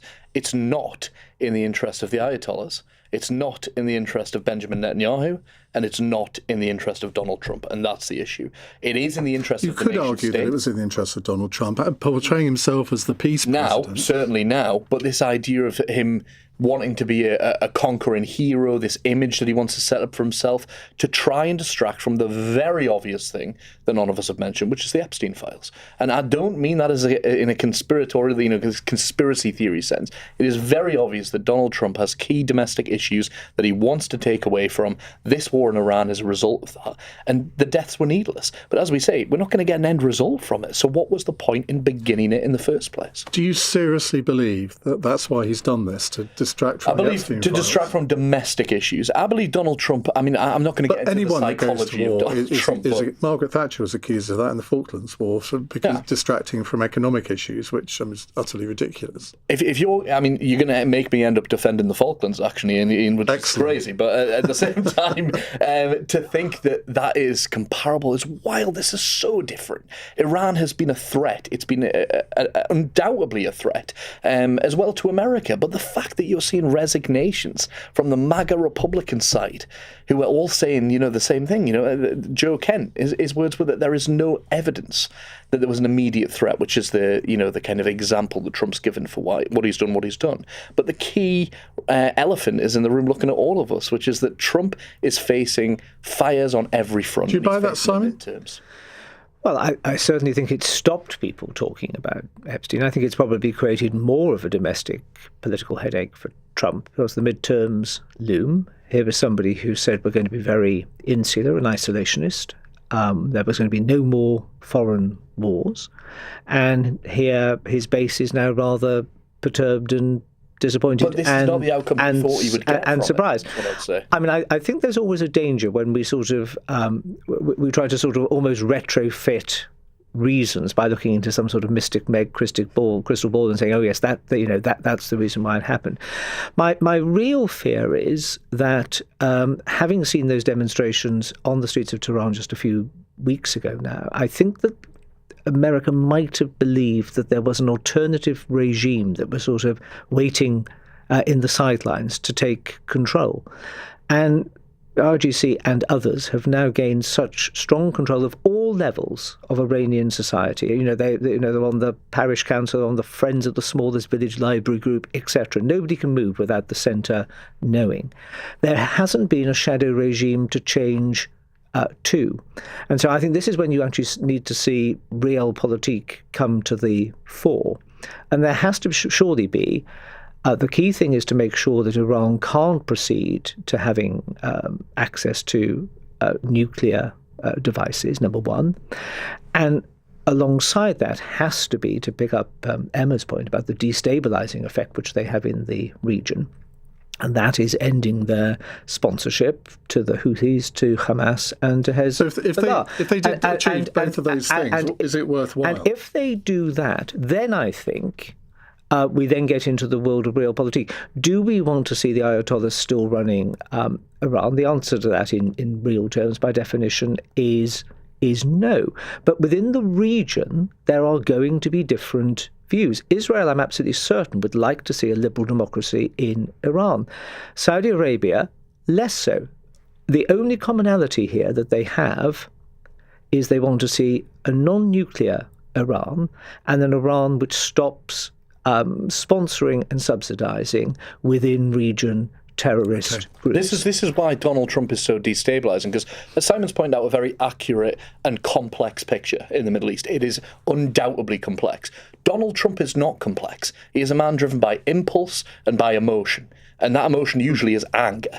And he's been driven to that result. He thought he was going to get what he had in Venezuela, a decapitation strategy. You kill Khamenei, and then all of a sudden the regime changes and you're able to deal with them and you get your oil flowing again. That has not happened, and anybody with any intelligence background knew that would not happen. So he's clearly ignored advice, and this is where we've ended up as a result. Right, we'll come to more of your questions in just a moment. 0345 6060 973. You're listening to LBC. It's Monday's Cross Question at 17 minutes past 8. LBC. With over 50 years' experience, at Fidelity, we believe there's a difference between investing and being invested. Investing is having access to guidance, tools, and expert insights. Being invested means feeling confident about your future. Investing is choosing from a wealth of investment options. Being invested means focusing on your long-term goals. For ISAs, pensions, or advice, be truly invested with Fidelity. Go to fidelity.co.uk. Your capital is at risk. Terms apply. My name is Karen, and this is my NHS story. You don't realise how blind you are until you have cataract surgery. I was referred to a surgical hub, and they booked us in for an operation. It was about 3 weeks before I was there. It's very, very quick. The government is opening more surgical hubs, with more than 120 already operating across England, so the NHS can be there for all of us when we need it. Find your closest one at gov.uk/NHS Fit for the Future. If you owned a diesel Nissan, Renault, Jaguar or Land Rover built between 2009 and 2020, you could be entitled to compensation. Checking takes minutes at jointheclaim.com, and if successful, compensation could be worth thousands. Don't miss out. You could be among the millions of drivers across the UK bringing diesel emissions claims. Check now at jointheclaim.com. Join the claim! Eligibility criteria apply and any compensation may vary. Cross Question with Iain Dale on LBC. 18 minutes past 8. Let me reintroduce my pal to you. Joe Powell is Labour MP for Kensington and Bayswater. Simon Hoare, Conservative... did I just call you Conservative MP? No, I didn't mean to. Labour MP. Simon Hoy is Conservative MP for North Dorset. Emma Trimble is a writer and broadcaster, and James Mathewson, former Labour Party advisor. What did you advise on, James? Oh God, anything you want, really. I'm your, whatever you want to know. If you're paying me, I'll tell you. But no, it's I worked for the chair of the Labour Party, Ian Lavery. Yes, when Ian was chair under Jeremy. He's still an MP, isn't he? Yeah, up in the northeast of England. Marvellous accent. It's what we're famed for, really. There's a lot more going for the region than just the accent. I do agree with that. Right, Matt in Highcliffe has a WhatsApp question. Shouldn't Sir Keir be playing a more leader-like role and standing up to Trump more publicly, or is he playing a blinder behind the scenes? Joe Powell, I imagine you're going to say he's playing a blinder behind the scenes. Well, not just behind the scenes. Look, I think, I mean, there's a very serious point here, which is the initial decision point around whether to join the United States and Israel. And I think the Prime Minister was absolutely right in not joining that initial offensive action. I think if we'd had a Prime Minister Farage or a Prime Minister Kemi, they would have joined at that moment. And that is a clear... Well, Kemi had said she wouldn't. Nigel Farage said he did, and now he says he wouldn't. Kemi's had multiple different positions on that over the last few weeks, but she initially said we should be standing with our allies in the initial offensive But she action. meant giving them permission to let planes take off from British bases, not join the actual bombing. Yeah, but there, at that point, without having any legal basis for that offensive action, as opposed to the defensive action that we're now allowing those bases to be used for, I think that would have been a mistake. And I certainly have found from people in my constituency who are not necessarily fans of the Prime Minister, they have been in touch with me and they think he's done absolutely the right thing on this so far. And I think there's also something that, in particular, Ed Davey often tries to sort of tempt people to, which is to have this sort of, mythological sort of Love Actually moment, which I think is frankly pretty juvenile politics. And I think Keir Starmer's avoided doing that. And that requires a certain amount of discipline. And I think he's called it right the way through. The Cypriot government aren't very happy with him. The Gulf states aren't very happy with him. Jordan isn't very happy with him. Certainly Donald Trump isn't very happy with him. I mean, I can see from a domestic audience point of view, and I hear that from my callers. I mean, I'm not denying that his stance has been more popular than any other party leader's stance. But is that the role of a Prime Minister, to court popularity domestically on this kind of issue? But I don't think, Ian, we should be minimising what the British contribution has been defensively. I mean, the RAF have flown over 700 hours. They've shot down 40 drones. The HMS Dragon is now in the vicinity of Cyprus. Obviously, that took 2 weeks, and fine, people may criticise the advanced planning of that, but it's now in place. Is it? Steve Reed said yesterday on Laura Koonsberg it wasn't. Well, I think today they said it's in place. So the military side of this has been significant, and that has required a huge amount of expertise and bravery from our armed forces, and has made a massive contribution to protecting our allies in the region. Emma Trimble. We're the better part of a month in, and finally the ship has arrived. Whoopee. One ship. The ship, the sole ship that should have. I mean, even the British public knew that this was coming. So the fact that the government didn't have the foresight to have everything in place in advance, I think, sends exactly the wrong message to Britain's enemies. It suggests that we're just sitting ducks, and I think that there are a lot of people around the country, probably people listening to this, who find that extremely concerning. I don't think that Keir Starmer has taken a leader-like role at all, which is the reason why he hasn't pleased a single person, wherever they are on the spectrum. But I don't think that he should have been, taking the role as leader by standing up to Trump. I actually think that we should have been a better ally. We should have allowed them to use Diego Garcia when they asked to use it. And so I just think that the way that he's dealt with this entire situation has sent exactly the wrong message to those who wish to do us harm, Russia and China particularly. James. Yeah, I mean, I don't doubt the criticism is genuine of the speed of this action. I'm not well versed in how long it takes to make a Navy ship ready, but it was staggeringly slow, and I was surprised by that. Whether that's the government's fault, I don't know. I don't know what's going on behind the scenes with that, so I won't comment on it. But what I can say is that I do think that the region itself obviously has been our priority. Not only our people in the region, but our relationships with the region and ensuring that they're safe. safe. Iran, as we've said already, is an immensely destabilising force in that region. But our relationship with Israel is something that makes me and many people in this country deeply uncomfortable. And Keir Starmer has not criticised our friends when he's needed to in the past. And that's a mistake, because when you have friends, when you're a good friend, and I know this through personal experience, I've been criticised by my own friends, I'm sure we all have, you have to be able to keep them in check and manage them. If you do that behind the scenes, not by making love actually Ed Davey type declarations. The Ed Davey love action, nobody wants that, and Hugh Grant, I'm sure, least of all, wants that. But at the same time, you have to be able to be making significant changes. Donald Trump said last week, and it's not often that I'll quote him because I think most of what he comes out with is nonsense, but he did give an inkling into what Keir Starmer had said to him on the phone, which was that I'll have to check with my team. That doesn't sound like very honest and strong communication in the direction I would like it. I would like to hear him say, Donald, that's not good. I don't want to do that. But that's because he was overruled by members of his cabinet, because he did want to do what I suggested to Joe he should have done, to give America access to R.F. Fairford and Diego Garcia, and he was overruled by David Lammy, Ed Miliband and Yvette Cooper. Which shows you the lack of unity in that cabinet and that decision-making. I think there is a lack of decisiveness, undoubtedly. I think that is, unfortunately, the tale of this government for me, as somebody who campaigned to elect it, as somebody who campaigned for the Labour Party for 15 years. The tale of this government is wasted opportunity, sadly, and I think this is another one. That also shows his lack of leadership, I think. Simon? Well, just on the subject of Ed Davey, he's gone from obviously sort of Hugh Grant to Mr. Tumblin about sort of, so wonder if he isn't at the Strait of Hormuz on some sort of paddleboard, sort of doing some sort of photo please, shoot. Yes, let's bring that about. Just sort of, tippling in. Look, the fact that it's taken Dragon so long to get to Cyprus, given the length of time that America was taking to lead to its naval build-up.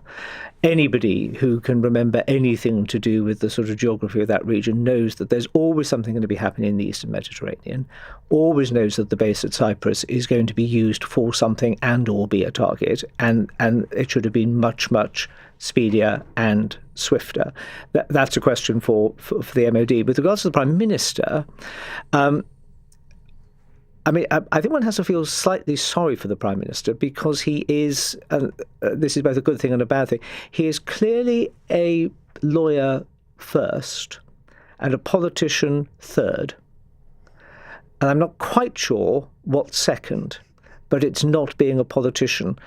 I think his instincts were right. What was the lawful basis for that initial action? And he was right to be cautious. I think ultimately he hasn't been playing to any gallery apart from doing what he has believed to be the right thing from an international law and a rule of law point of view. The problem that he's got is that even when he's right, the way that he explains it always makes him sound as if he's just being a little bit too hesitant, a little bit too cautious, and a little bit too uncertain. You wouldn't go into a fight with Starmer on your side because you weren't entirely sure whether he'd just be looking at the rule book before the first, before the first action. I think he's been right, but has communicated it really very badly. And there is no appetite. It's the first time I can recall where there has been virtual unanimity, whether you're in the towns or the cities or the villages or the rural areas or whatever, and where you actually are on the political spectrum, most people are saying and thinking to themselves, thank heavens we didn't get in there right at the start merely to say we're standing alongside shoulder to shoulder our friends, the Americans and the Israelis. We actually, for the first time, crafted an independent, self-thought through bit of British foreign and military policy. The one thing I do think has to flow from it, however, is that any plans to hand over the Chagos Islands needs to be scrapped, because the pivotal nature of Diego Garcia, I think, has now come very clearly and sharply to the fore. And I do not think he would be forgiven by left, right and centre in the political spectrum if he ploughs on with that what do you think against about this that, very Joe? real history. Well, obviously the whole deal with the Chagos Islands was in partnership with the United States, who initially had supported getting this long lease. And as we know, President Trump has now said he doesn't support that. So is for the government to talk to him about it. But will it fall because of that? Because I think, was it David Lammy? Somebody said during the whole process of the bill going through, I think it was David Lammy, that, well, if the Americans don't support it, we can't do it. Well, that is for the Foreign Office, but clearly you need to have an agreement with the United States on the basis of which the base is leased in order for it to go ahead. Joe, surely the facts change and policy responses have to alter as well. Diego Garcia was a base that some people had heard of and few people could pinpoint on a map. We now all know where it is, and its vital nature in terms of whether it's singular or joint activity has I think, come to the fore. It wouldn't be surely in the national interest to continue to pursue I've never supported in the first instance. I know some people have, but it would not now be in the natural interest. I think this is, pretty stark, to continue those conversations with Mauritius on whatever terms, irrespective of what the American president says. It's not good for Britain to be giving that base away in sovereignty terms. Well, I think we agree on the importance of the base. The question is how to secure it. Simon, I don't know what you've said in the last half an hour that's offended Sarah, but she says Kemi needs to remove the whip from Simon Hall. Can you think of any reason why Kemi Badenoch should do that to you? Well, my parliamentary assistant is called Sarah. I just hope it's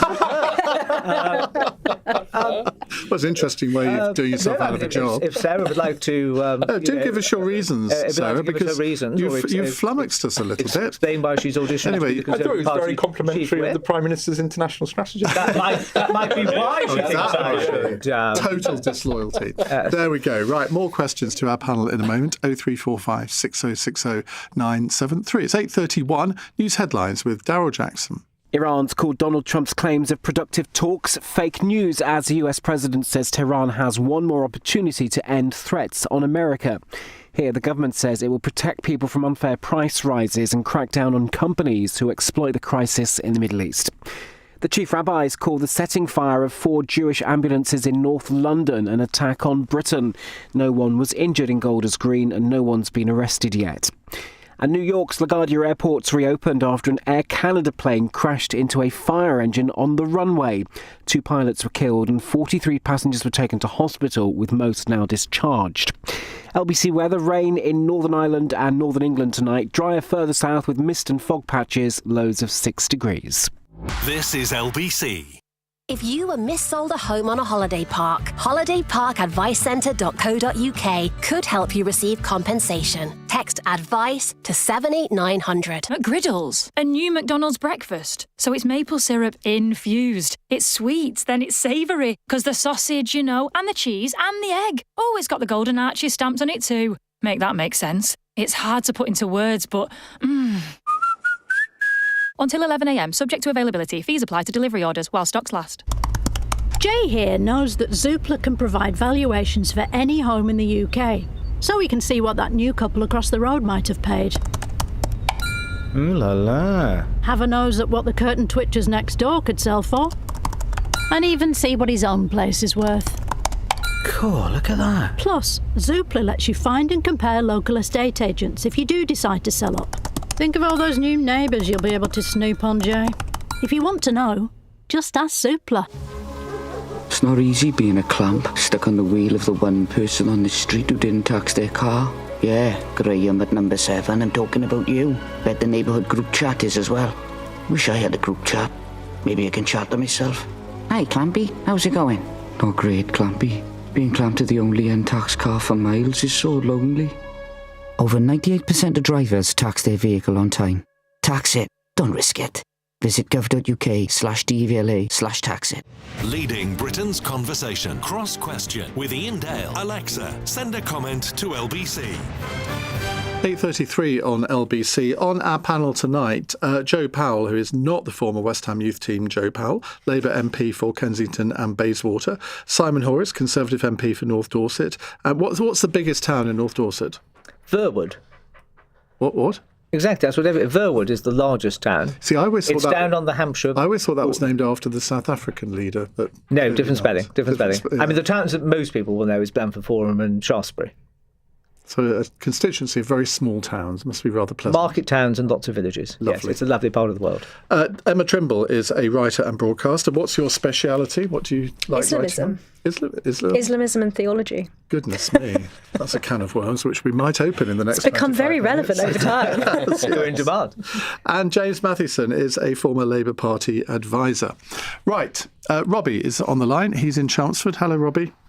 Good evening, all. I just wondered, with British bases and personnel under fire and the aforementioned struggles to put a single destroyer out of dry dock, the government is currently over 6 months late, by my count, delivering the Defence Investment Plan, or DIP, more like a drip.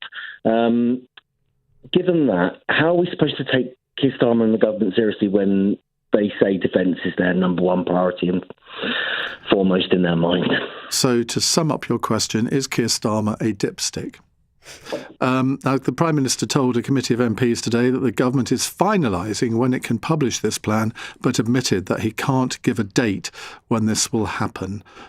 James Mathieson, that does not have the smack of firm government, does it? No, I mean, it doesn't. But, I have been quite impressed. And listen, the Labour Party is a difficult beast to manage when it comes to defence. Nobody wants that brief in the Labour Party. And other subjects. Everyone wants the NHS, right? They don't want defence. It brings up a can of worms in Labour politics, and all the tribes get angry about it in different ways. But I do think John Healey's been excellent in that brief. And I think he knows the brief, he understands it, and he's been able to communicate things. There's been money announced for new cyber warfare security stuff, but the kind of money that I never would have expected to see the Labour Party commit previously. But saying that, I do think that the actual practical provisions and the commitment to it, including this plan, including DIP, have been lacking. But, I don't envy the government because there are a million things right now to deal with. But defence is clearly important. Well, some people would say it is the most important thing. Well, if you promised this report 6 months ago, and given the state of the world at the moment, Joe, it seems rather odd that this is taking so long. Well, the overall commitment on increasing expenditure is there, as we know, and that involved some painful decisions in other parts of the budget in order to make that work. The trajectory in terms of the increase is there, as we know. We did not inherit a defence budget in a good state, and the plan to spend it has to match the context that we're in. So The problem here, though, is people look at the welfare budget and they see that there is spending plans for each year going up to 2031. That is not the case on the defence budget, and people think, well, why not? Well, the commitment to increase to the NATO target is there, and the increase is there in the comprehensive spending review, which is the next 3 years of spending. The question for the defence investment plan is, what is it going to be spent on? And of course, I think in real time, countries are learning from this current conflict. In fact, now they're learning from Ukraine about how to properly counter the drone threat and so on. So your defence investment plan is always going to have to be something that is flexible, but provides the... Well, it can be updated, but you've got to have the plan to start with. Well, sure, and the Prime Minister says it will be there soon. But the overall commitment on the expenditure going up is really important, and actually making that real, because we've had lots of promises on defence spending in the past that haven't ever materialised, because, as you said, politicians tend to go to budgets which they think are more perhaps voter friendly, but clearly that is not the state we're in now, and we're going to have to increase defence spending pretty quickly, and we're going to do that in this Parliament far quicker than at any recent moment in our history. Simon, this has only arisen because the Conservative government over a number of years totally underfunded defence. All Western governments have. I think the big mistake we all made, the Berlin Wall comes down, we think that the peace dividend is going to pay out each and every year to pay for welfare, education, health service, transport, anything else that you might want to. That we could do the bare minimum, and that the United States would always row in to buttress the expenditure of NATO. The peace dividend has now ended, and the reliability of the states as far as NATO is concerned, or the White House as far as NATO But this should have been foreseen, surely. Well, I mean, as soon as Putin did what he did in Crimea, surely the alarm bell should have rung. Look, I agree with you entirely. And let's be absolutely frank, the West's reluctance and inability when Crimea was invaded to stand up, and then when you overlay when Obama had the red line about chemical weapons in Syria. Chemical weapons were deployed and nothing happened. So it's no wonder that those who would classify themselves as the enemy of the West, both in terms of geography and in terms of value, have said these people have become rather soft and flabby in actually putting their money where their mouth is in defending what they believe to be important. And if you look at the Defence Investment Plan, it was promised back in July, and then it was the autumn, and then it was going to be the start of the year, and here we are approaching the end of March. It hasn't got log-jammed in MOD. It's log-jammed clearly in Treasury. And if it wasn't for a lot of local pressure, Leonardo, a big employer in Yeovil, but a lot of my constituents, for example, work there, would have lost the helicopter deal, huge amount of pressure put on MOD, who effectively, as I understand it, just went ahead and announced it, made it public, without necessarily the final sign-off from Treasury to force Treasury's hand from which they couldn't resile from that. That is no way to run a serious defence economy in any circumstances, peace or war. And for the Prime Minister to say, I haven't quite got the time frame sorted out and we're trying to work out the logistics of announcing it, at a time when we have a Royal Naval vessel steaming its way, either it's within Cypriot waters as we speak, where we have a most dangerous situation in the world, not to have turbocharged that, taken a grip from it from number 10 and said, I want this plan out there and I want it out there in 2 weeks. That's your deadline. Get on with it, Treasury. Get on with it, MOD, is worrying and lamentable. Emma? The first job of the government is supposed to be defending the nation, and as successive governments have not done as they should have done on defence. I think Simon's right to point to the sort of malaise after the Cold War, that we've luxuriated in what Francis Fukuyama called the end of history. We believe that the destiny of mankind was liberal democracy, and so we could spend money on all of this other stuff and just forget about defence because the future was going to be peaceful. Well, we have firmly arrived at the end of history. I think people have seen this not only with what happened with Russia invading Ukraine, but also with the pandemic. We've seen this with the situation in the Middle East.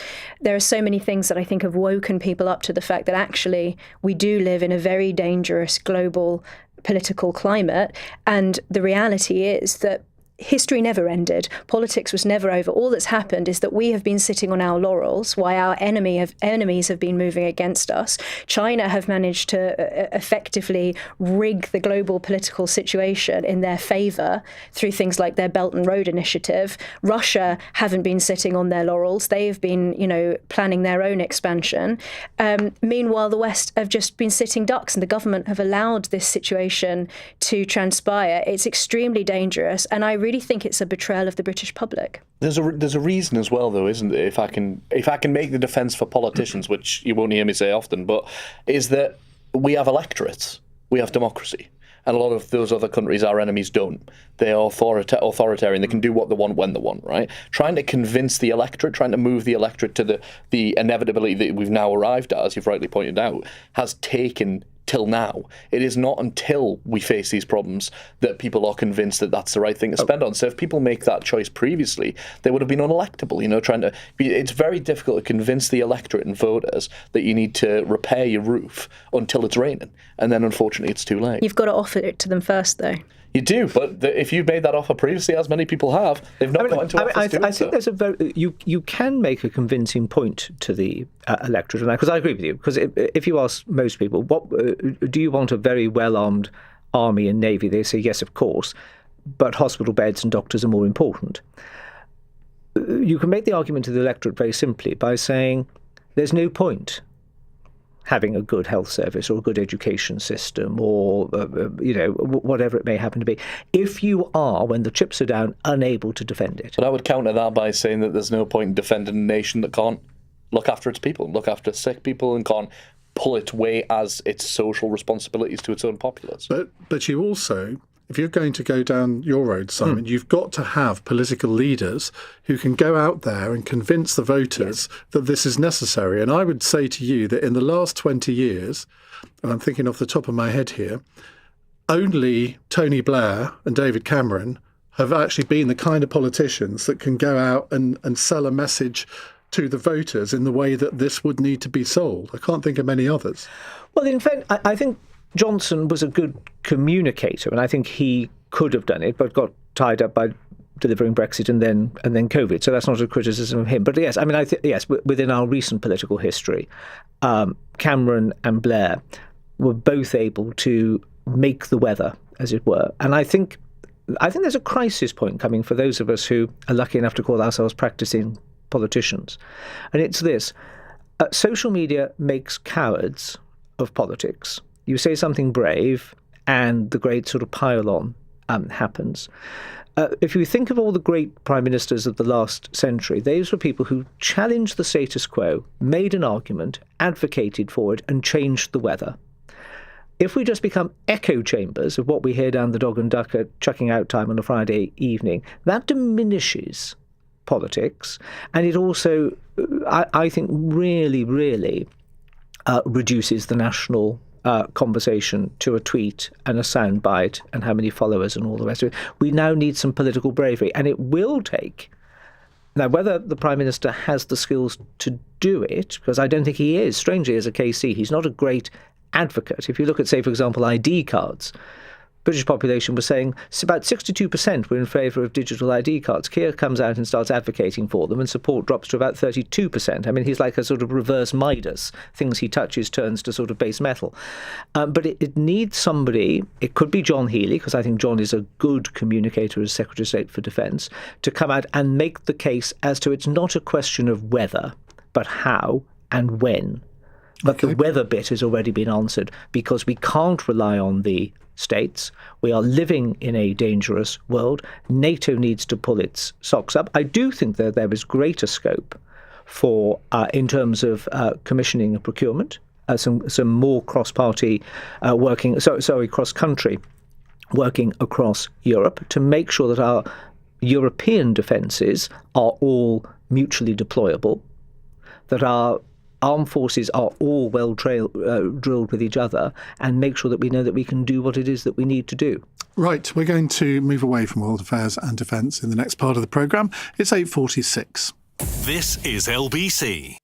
The weather's warmer, the days are longer, and the savings are even better in the Hillary's Spring Sale. Right now, there's up to 40% off hundreds of made-to-measure styles. Plus, get an extra 10% off everything in our flash event, including our total blackout blinds for complete darkness and a good night's sleep. And don't forget, with Hillary's, measuring and fitting is always included. So get window-wise and book your free in-home appointment today at hillarys.co.uk. But hurry, an extra 10% off everything ends the 13th of April. Conditions apply. It's hard to concentrate when you can't shake a health worry. It can feel like there's a wall between you and the rest of the world. Like you can't be fully present. Hello, AXA Health. How can I help? If something's playing on your mind, AXA Health support line nurses and counsellors are ready to listen day or night. For cover that cares, search AXA Health Insurance. 24/7 health support line available to all members. Treatment for pre-existing conditions is not covered. A Southern train is a place where you can have more me time. A chance to skip traffic and glide to wherever you need to be, with headspace to focus on more important matters, like if that cloud is a starfish or sunflower. Fast journeys without the rush with great deals at southernrailway.com. Terms apply. Hi, I'm looking for a pair of jeans. Right. Low slung, slouchy, wide leg, bower leg, curved leg, flared, straight or skinny. Blue? Fashion. It's hard to keep on top of. Other things, like the upcoming changes to renting, are a bit easier. If you are a landlord and you have existing tenants, you must send them a copy of the government's information sheet by the 31st of May, or risk a fine. Find out more at gov.uk/renting is changing. At ulesprosperity.com, you buy the car and we pay you up to £600 per month in rental income. For conditions, visit ulesprosperity.com. Cross Question with Iain Dale on LBC. Call 0345 6060 973. It's 8:48. On our panel, Joe Powell, Labour MP, Simon Hoare, Conservative MP, writer and broadcaster Emma Trimble, and former Labour Party advisor James Mathewson. Right, a WhatsApp question here from James in Hitchin. Does the panel trust the government to tackle the UK's anti-Semitism problem? Of course, this is in the light of the torching of 4 ambulances in a Jewish area of North London. We're going to be talking about that much more, well, in fact, for the whole of the 9 o'clock hour. We've got 2 people coming into the studio to take your calls. Joe Powell. Well, it's a horrific and extremely sad day. I mean, I have lots of Jewish constituents who I know who have been deeply worried and have anticipated this moment sadly coming. And there have been warning signs before. I am relieved and glad that the police have acted so quickly. Obviously, it's a counter-terrorism team looking into it, but we don't know the exact nature yet of who was behind it. And there has been, of course, some support for protecting synagogues and so on, which I know has been welcome. On the kind of broader question, I think this is something that, as politicians, we have to call out extremely strongly where we see it. Anti-Semitism has been on the rise, and there can be absolutely no safety for anyone while that is happening. It affects all of us, and particularly attacking these ambulances, a charity that is working actually not just with the Jewish community, but any community, is particularly heinous. So I'm glad the Prime Minister met with the Chief Rabbi today. I'm glad that Wes Streeting was at the site and has promised to replace those ambulances. But of course, that is just the start of the response. Simon, whenever there is one of these horrible incidents, political leaders stand up and say, up with this, we will not put, we stand with the community, effectively something must be done. We all talk about it on the media for a couple of days, goes off the news headlines, and you wait until the next incident. Nobody seems to be able to get to the root cause of this. I don't disagree, and I want to echo what Joe said. This was a despicable and frightening attack. Completely senseless, with no possible justification at all. And the full weight of the law must clearly be brought to bear on the perpetrators once they are found and brought to justice. I think we are seeing hatred, we are seeing prejudice, we are seeing a coarseness of our political discourse and our national debates, I think fuelled by social media and fuelled by populist voices on the left and the right of British politics and international politics.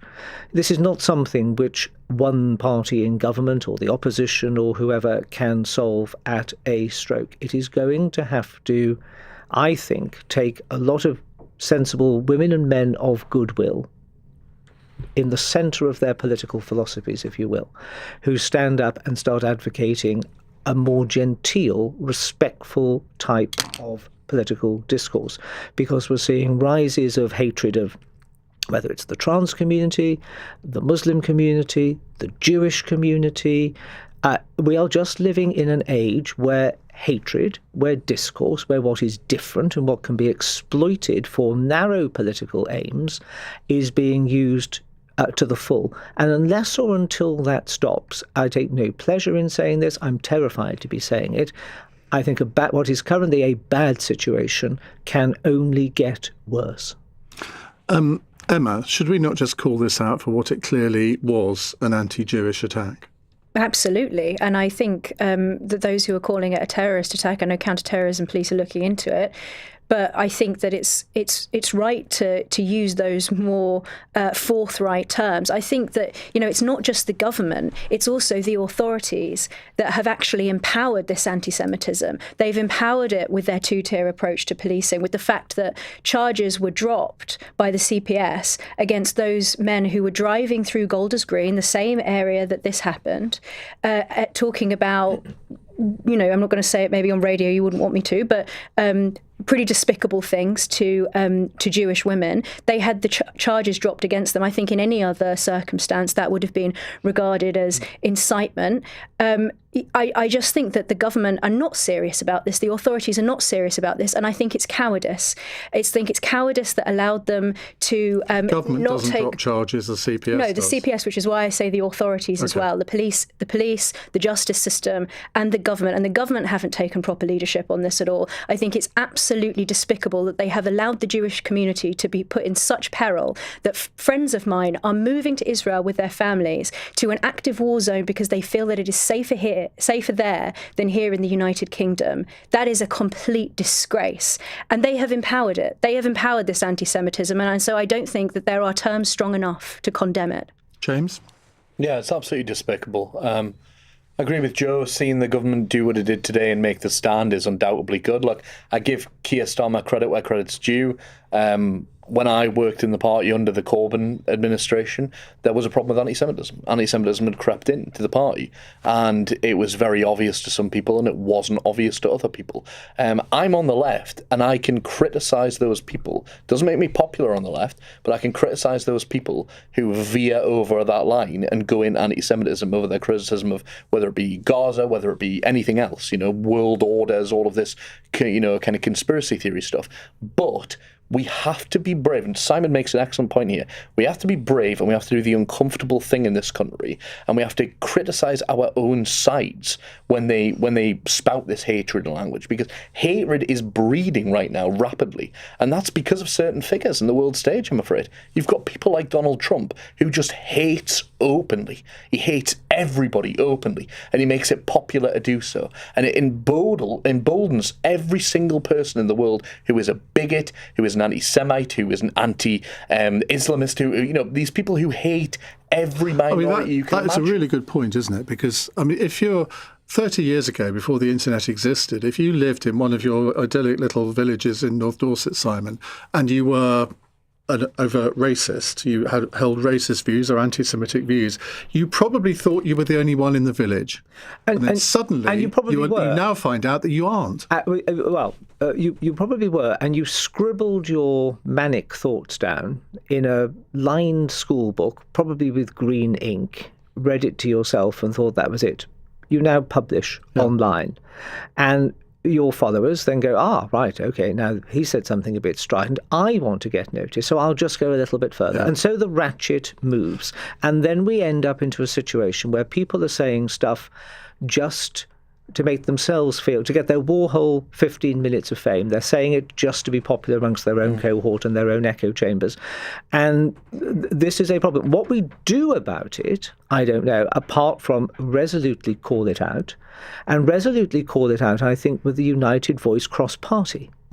Well, this is as not you've a party all done because tonight. Decent women and men of goodwill do not like this. And I still maintain that the vast majority of our fellow citizens in this country are good, moderate, sensible people who we've never had an extreme left and we've never had an extreme right political force in this country over all the years that we've had democracy. Having been and we shouldn't jolly well have one now. Having been so viciously attacked by Sarah. Oh, yes. Who we don't believe is your assistant, but... No, well, if she is... Matt has texted in. Oh, what does he want says, to do Ian, to me now? Very good to have Simon Hoare on Cross Question tonight. Very thoughtful, informed answers. And he's a Tory. Wow. Not sure what Sarah's going on about. So you have at least one fan from the program. Thank you, Matt. Is Matt your other employee? No, that makes it even better. Is it good cop, bad cop tonight? Right, you've all got to give 30-second answers on this one. Peaky Blinders and Saltburn actor Barry Keoghan says abuse about his appearance has made him not want to go outside and not even want to be on screen anymore. Why does our society now think it's okay to be abusive about men's appearances while fully cancelling anyone who does the same about a woman's? Emma. Why did you come to me first there? Because you're a lady. I think there are double standards when it comes to what you can say about men and how you can criticise men. And you see, comedians and so on just saying stuff about how, all men, or I think it was Sabrina Carpenter recently did a bit about, I can't remember exactly what it was she said. Maybe it was something about all men being stupid or something to that effect. It would have undoubtedly involved a swear word. But I think the way that men are constantly attacked in our society, particularly, and I know you will disagree with this, but I think a lot of the discussion around toxic masculinity, as if masculinity itself in some way is toxic, that masculine virtues are toxic. I do think that is a big problem. Simon? Well, whether it's men or women, I think just as a lot of commentators have all become far too superficial. You don't judge a present by the quality of the wrapping paper. You look at what's inside. And I think if we looked inside people more and discovered what's actually inside them and what makes them tick and what they're like, rather than what they're wearing or the latest this or the latest that, I think society would be a whole lot better. James? Yeah, I mean, I understand it. As a man, I understand it. Like, my appearance gets criticised. My appearance will be criticised tonight from being on here. I'm overweight. It comes up every single time I'm on TV. Lovely hair, though. It happens. Oh, gorgeous, I know. Thank you. But and the beard. You've not mentioned the beard, but we'll let you off. But the thing is, and I do disagree with you, Emma. You predicted this perfectly. Toxic masculinity is entirely different to masculinity. Masculinity, I love being a man. I love masculinity. I love my male friends when we can express ourselves in the way that Simon's just rightly put. But unfortunately, there is toxic masculinity in this world. Then let's praise men more for their virtue. No, we don't praise bad behaviour, though, do we? No, I was saying praise them for their virtue. Good things. But the thing is, right now, we are seeing examples for young men and boys that are very dangerous. We're seeing people like Andrew Tate. We're seeing people like Donald Trump. Look at the way he conducts himself. The epitome of a kind of insecurity and all of these bad things. Instead, let's talk to our young boys and our men, praise them, uplift them where we should, but they are not being criticised. But let's not call that masculinity. Joe? But it's toxic. I think I agree with you. I mean, the serious point is about a progressive and positive agenda for men and boys, and I certainly, I watched the Manosphere Louis Theroux thing the other night. Yes, I watched that. I'd far rather be watching Peaky Blinders than some of those Manosphere. Put some very bizarre characters in that, it has to be said. Right, our fun question from Kaz. Students in Edinburgh's Heriot-Watt University have been asked to make a special tartan to mark the 250th anniversary of American independence. But if you were allowed to ask someone else to design your outfit for your birthday, who would it be and why? James? Oh, God, I knew you were going to pick me first. I'm going to go rogue here. I'm going to say Michael Portillo. Oh. And the reason why, listen, I know it's outrageous, but I'm jealous that you've taken Michael that, Portillo, so I can't. just because the pants, it's always a different colour. The pastels, they're wonderful. I think, we're talking about toxic masculinity, positive masculinity. Michael Portillo expresses himself through his clothing very well. No one wants to see a man over 60 in red trousers. I disagree. I think most. I don't think we want to see anybody of any age in red trousers. No, quite. Frankly, but, Joe? Well, I have 3 very young children, so they'll probably end up doing that anyway. You want your young children to design your... Okay, all right. Emma? Well, given that I have a strange habit of accidentally clashing with Michael Portillo whenever I'm in the same room with him and wearing this, I probably should have picked That's to your credit. But I have quite a sweet answer. You didn't say the person has to be alive. I would choose my grandmother because she used to make ball gowns out of the old parachutes during the war, and I would really like one of those. Oh, wow. Oh, lovely. Simon, beat that. Beat that. I don't see myself in a silk ball gown made out of anything, frankly. Only on a Saturday night. Only on a Saturday in the privacy of my of my own kitchen. Look, I think the King is a great fashion icon, always smart. He's done the most amazing resurrectional job on Harris Tweed, which was dying, and he worked this out, and he put some money into it, and he really encouraged them. And Harris Tweed is now doing brilliantly. And my favourite tweed suit has got absolutely only a Tory would say my favourite tweed suit. I was going to say. As I said it, I realised I was creating a first world problem. I got absolutely shredded by moth last year. It was literally hanging in strips when I took it out of the wardrobe. So I think I would ask the King's tailor to advise on a Harris Tweed suit.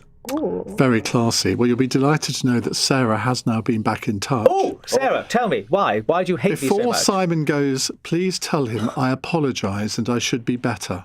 There's absolutely no reason to apologise. Clearly, he's your member of staff. Yes, exactly. Sarah, you're forgiven. That's very sweet of you. Have you all enjoyed your debuts? Hugely. Yes, absolutely. Have you enjoyed our debuts? I have. Would you have us back? I will. Well, we'll soon see, won't we? Anyway, on tomorrow's panel, we have the Conservative Shadow Development Minister Wendy Morton, Labour MP and former Corbyn Shadow Cabinet member John Trickett, climate activist Fatima Ibrahim, plus the YouTuber and entrepreneur Spencer Owen. So they'll be here to answer your questions tomorrow. Now, in the next hour, we're going to be joined by Dov Foreman and Levi Shapiro. They are going to take your calls on anti-Semitism and what can be done about it. They both are very active in their own local communities. You would have heard Dov on the programme several times before. And it's obviously in the light of what happened last night with the ambulances being torched in Golders Green. I don't understand the mentality of anybody who thinks, oh yes, it would be a really good idea to torch ambulances, regardless of which organisation owns them. So we want to talk about what can be done to combat anti-Semitism in the next hour, and we would welcome your calls 0345 6060 973. On your radio, on the LBC app, and Play LBC. leading Britain's conversation. This is LBC. From Global's newsroom, Iran's denied negotiating with America despite Donald Trump calling talks strong and productive. The US president says he's postponed strikes on power plants in Tehran. We're doing a 5-day period. We'll see how that goes. And if it goes well, we're going to end up with settling this. Otherwise, we'll just keep bombing our little hearts out. He also suggested Iran could abandon plans for a nuclear weapons program. Meanwhile, the Prime Minister insists the conflict in Iran is not the UK's war and says the country won't be dragged into it. Sir Keir Starmer's held an emergency Cobra meeting about the domestic impact. The Chancellor's to make a speech tomorrow outlining how people will be protected from unfair price rises. An online portal's been set up for anyone to submit footage of an arson attack on 4 Jewish ambulances in North London. Police in Golders Green are looking into the legitimacy of a group claiming responsibility for it online. No one's been arrested, and while counter-terrorism officers are leading the investigation, it's being treated as an anti-Semitic hate crime. The government is to replace the vehicles, but Jake Wallace-Simons, editor of the Jewish Chronicle, told LBC ministers need to do more. We've had 3 years of incitement against Jews and against Israel on our streets in London, week after week.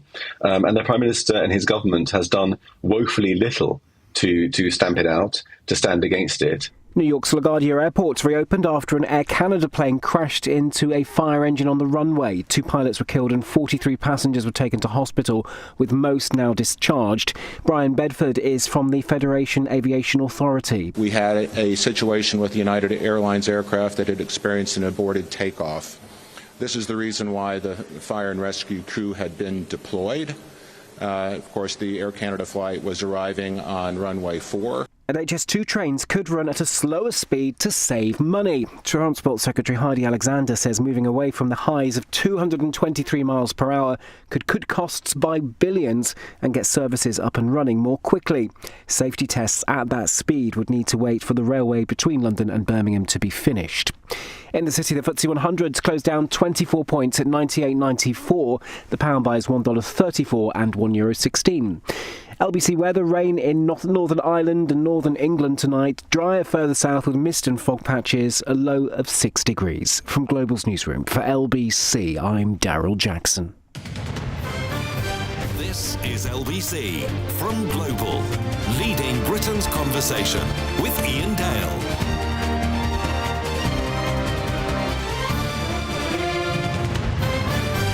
Six minutes past 9 on LBC.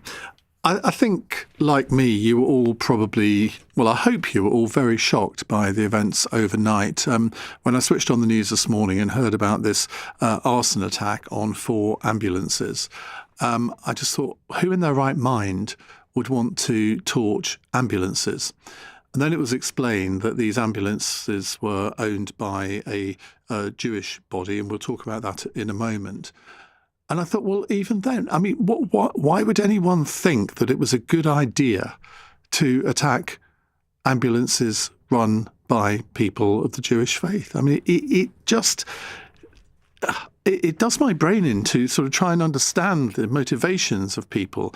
I mean, yes, there are evil people in this world. People commit arson every day of the week in this country.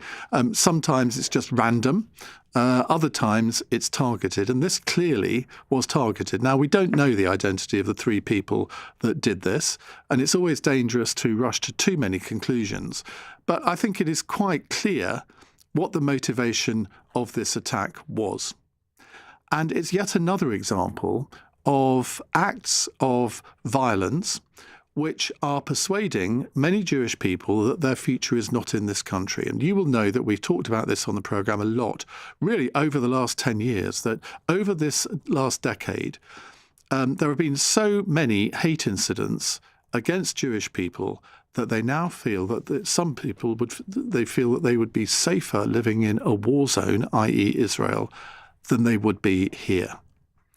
Now, I don't know what can be done to reassure people that they are safe in this country, because this is not the first incident. I suspect it won't be the last. Whenever, as I said in Cross Question, whenever these incidents happen, there's a lot of understandably outraged comments by politicians of all parties. They say, up with this we will not put, we stand with the Jewish community, etc., etc. Then the media narrative moves on and nothing really changes until the next time. And we go through the same cycle again. So I thought what we'd do tonight is talk to two leading members of the Jewish community in this country, both of whom have appeared on this programme before. Dov Foreman is a social media Holocaust education content creator and co-author of the book Lily's Promise, whose great-great-grandmother, Lily Ebert, survived 4 months at Auschwitz-Birkenau in 1944 and was 100 years old when she passed away in October 2024. Dov, welcome back. Rabbi Levi Shapiro is founder of the Jewish Community Council. Levi, welcome to you too. And one of the reasons I wanted to get you on tonight, Levi, was because I think that the voice of the Orthodox Jews is often not really heard on the media. And so welcome, and I'm really looking forward to hearing your perspective on this too. And we obviously want to take your calls. I'd like you to ask my panellists questions rather than me questions. 0345 6060 973 about maybe the origins of anti-Semitism, what they in their local communities in London are feeling at the moment. How are they feeling? Do they feel under constant attack? Do they feel that they have to be vigilant the whole time? What can be done about that? Because I don't think it's something that any government, whatever political party they are, any government can solve overnight. This is something that has bubbled up over a period of years, and it won't disappear immediately. I think we've seen over the centuries that anti-Semitism sort of rises and then dissipates and then comes back, and just when you think it's been eradicated, well, here we are today. 0345 6060 973. Dov, let me start with you. In fact, both of you, your initial reactions to what happened last night. I mean, did this sort of thing come as a huge shock, or was it something that you've almost come to expect? I live in Golders Green. I woke up this morning to see, firstly, to a huge boom, but then also to see videos circulating on WhatsApp of Hatzalah, the Jewish communal ambulance service, which I should mention right at the beginning serves not just the Jewish community in northwest London, but anyone who places a call to them. They will drop everything, volunteers, and rush to save lives. They saved lives in my own family, including that of my great-grandmother, on several occasions in her late years before she passed away in October 2024. I woke up, I was incredibly shocked, but not at all surprised about what happened. I don't think any Jew that you will encounter, that you will speak to on a day like today, will tell you that after what happened in Manchester, they didn't think that another terrorist attack or another attack against Jewish people or against our communal organisations was coming soon. We all knew it was just a question of when, not if. And so that was my initial reaction this morning. The second reaction I had, and I'm sure many Jews will have had this morning, whilst eating their breakfast, whilst watching the news, was, is this a country that I want to continue to live in? Is this a country that is safe for me to live in as a visible Jew? Or is this even just a country which is safe to live in as a Jew, full stop? And many people, including many of my friends, will have today come to the conclusion, as many did after the Manchester terrorist attack, that it's not, and that this isn't a place that they want to live. And that is incredibly saddening. That's incredibly, incredibly saddening for me as the great-grandson of an Auschwitz survivor who came to this country to rebuild her life, who came to this country because she believed it would be a safe place for her and her family to live. And that promise that she and so many other Holocaust survivors and so many other Jewish people felt has completely been broken down. And I think today, of all days, we need to come together as a society and say, what are we going to do to tackle the root cause, not just to continue to fight the ever-spreading fire? Levi? No, absolutely. I think I can just echo what Dov has so eloquently explained now. This is the reality. We're living in a time where we don't know if there's a future here for the Jewish people, for the Jewish community. This is actually a very lively conversation people are having now at their dining room tables on Shabbat, over the Shabbat meal. This is the conversation that almost every household has now. Do we as Orthodox Jews or as Jewish people have a future here in Britain? This is not the Britain that we know 20 years ago, even 10 years ago. And anti-Semitism has gone so far in recent years, and I don't want this to become political, but it's a very important point which somebody did draw my attention to, is that anti-Semitism has risen on the violent anti-Semitism has risen under the current Labour government, has doubled or tripled maybe just since the Prime Minister Starmer has taken office. This is a very worrying rise. So it's understandably why Jewish people are having this conversation now. But you said you didn't want to make it political, and then you just did. Yes, but you understand what I'm saying. I do, but do you not think that there are wider things going on here, that this can't be placed at the foot of any one government? I mean, that there are societal things going on, there are world affairs going on, and I mean, we can get into the debate where people effectively use the Israel-Gaza war as a vehicle into anti-Semitism, but I mean, there are obviously different shades of opinion on that. I mean, do you think this is political, Dov? Well, look, I think this is political in the sense that successive governments have failed the Jewish community. Successive governments had it in their manifesto that they would ban organisations like the Muslim Brotherhood, like the IRGC. They didn't. We don't know what the motive behind this attack was, but it's not entirely inconceivable that this could have been an Iran-backed kind of group. I mean, there was a group this morning who did claim responsibility, though the police have not confirmed that, so we shouldn't rush to conclusions. But as I say, it's not inconceivable that that could be the case. And ultimately, we've seen a level of radicalisation, of extremism in this country rising, particularly since October 7th, though well before that as well in the past decade. And in the past decades, mainly because of organisations like the IRGC, which have led campaigns, very successful campaigns across the world to inflict anti-Semitism and to make that popular, especially on social media, utilising that resource and on campuses.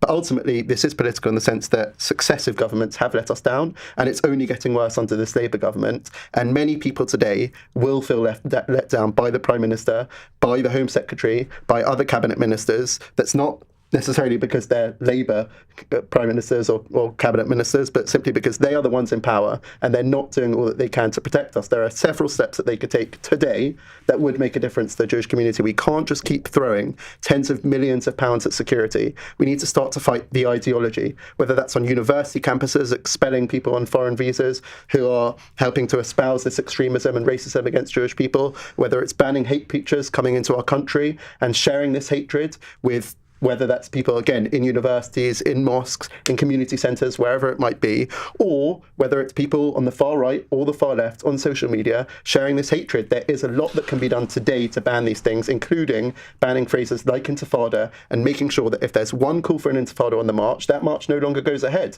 We're not saying that ordinary people shouldn't be able to go and protest. I'm a big proponent of free speech, but that has to be within the confines of the law. So effectively, what you're saying is that Keir Starmer's words today,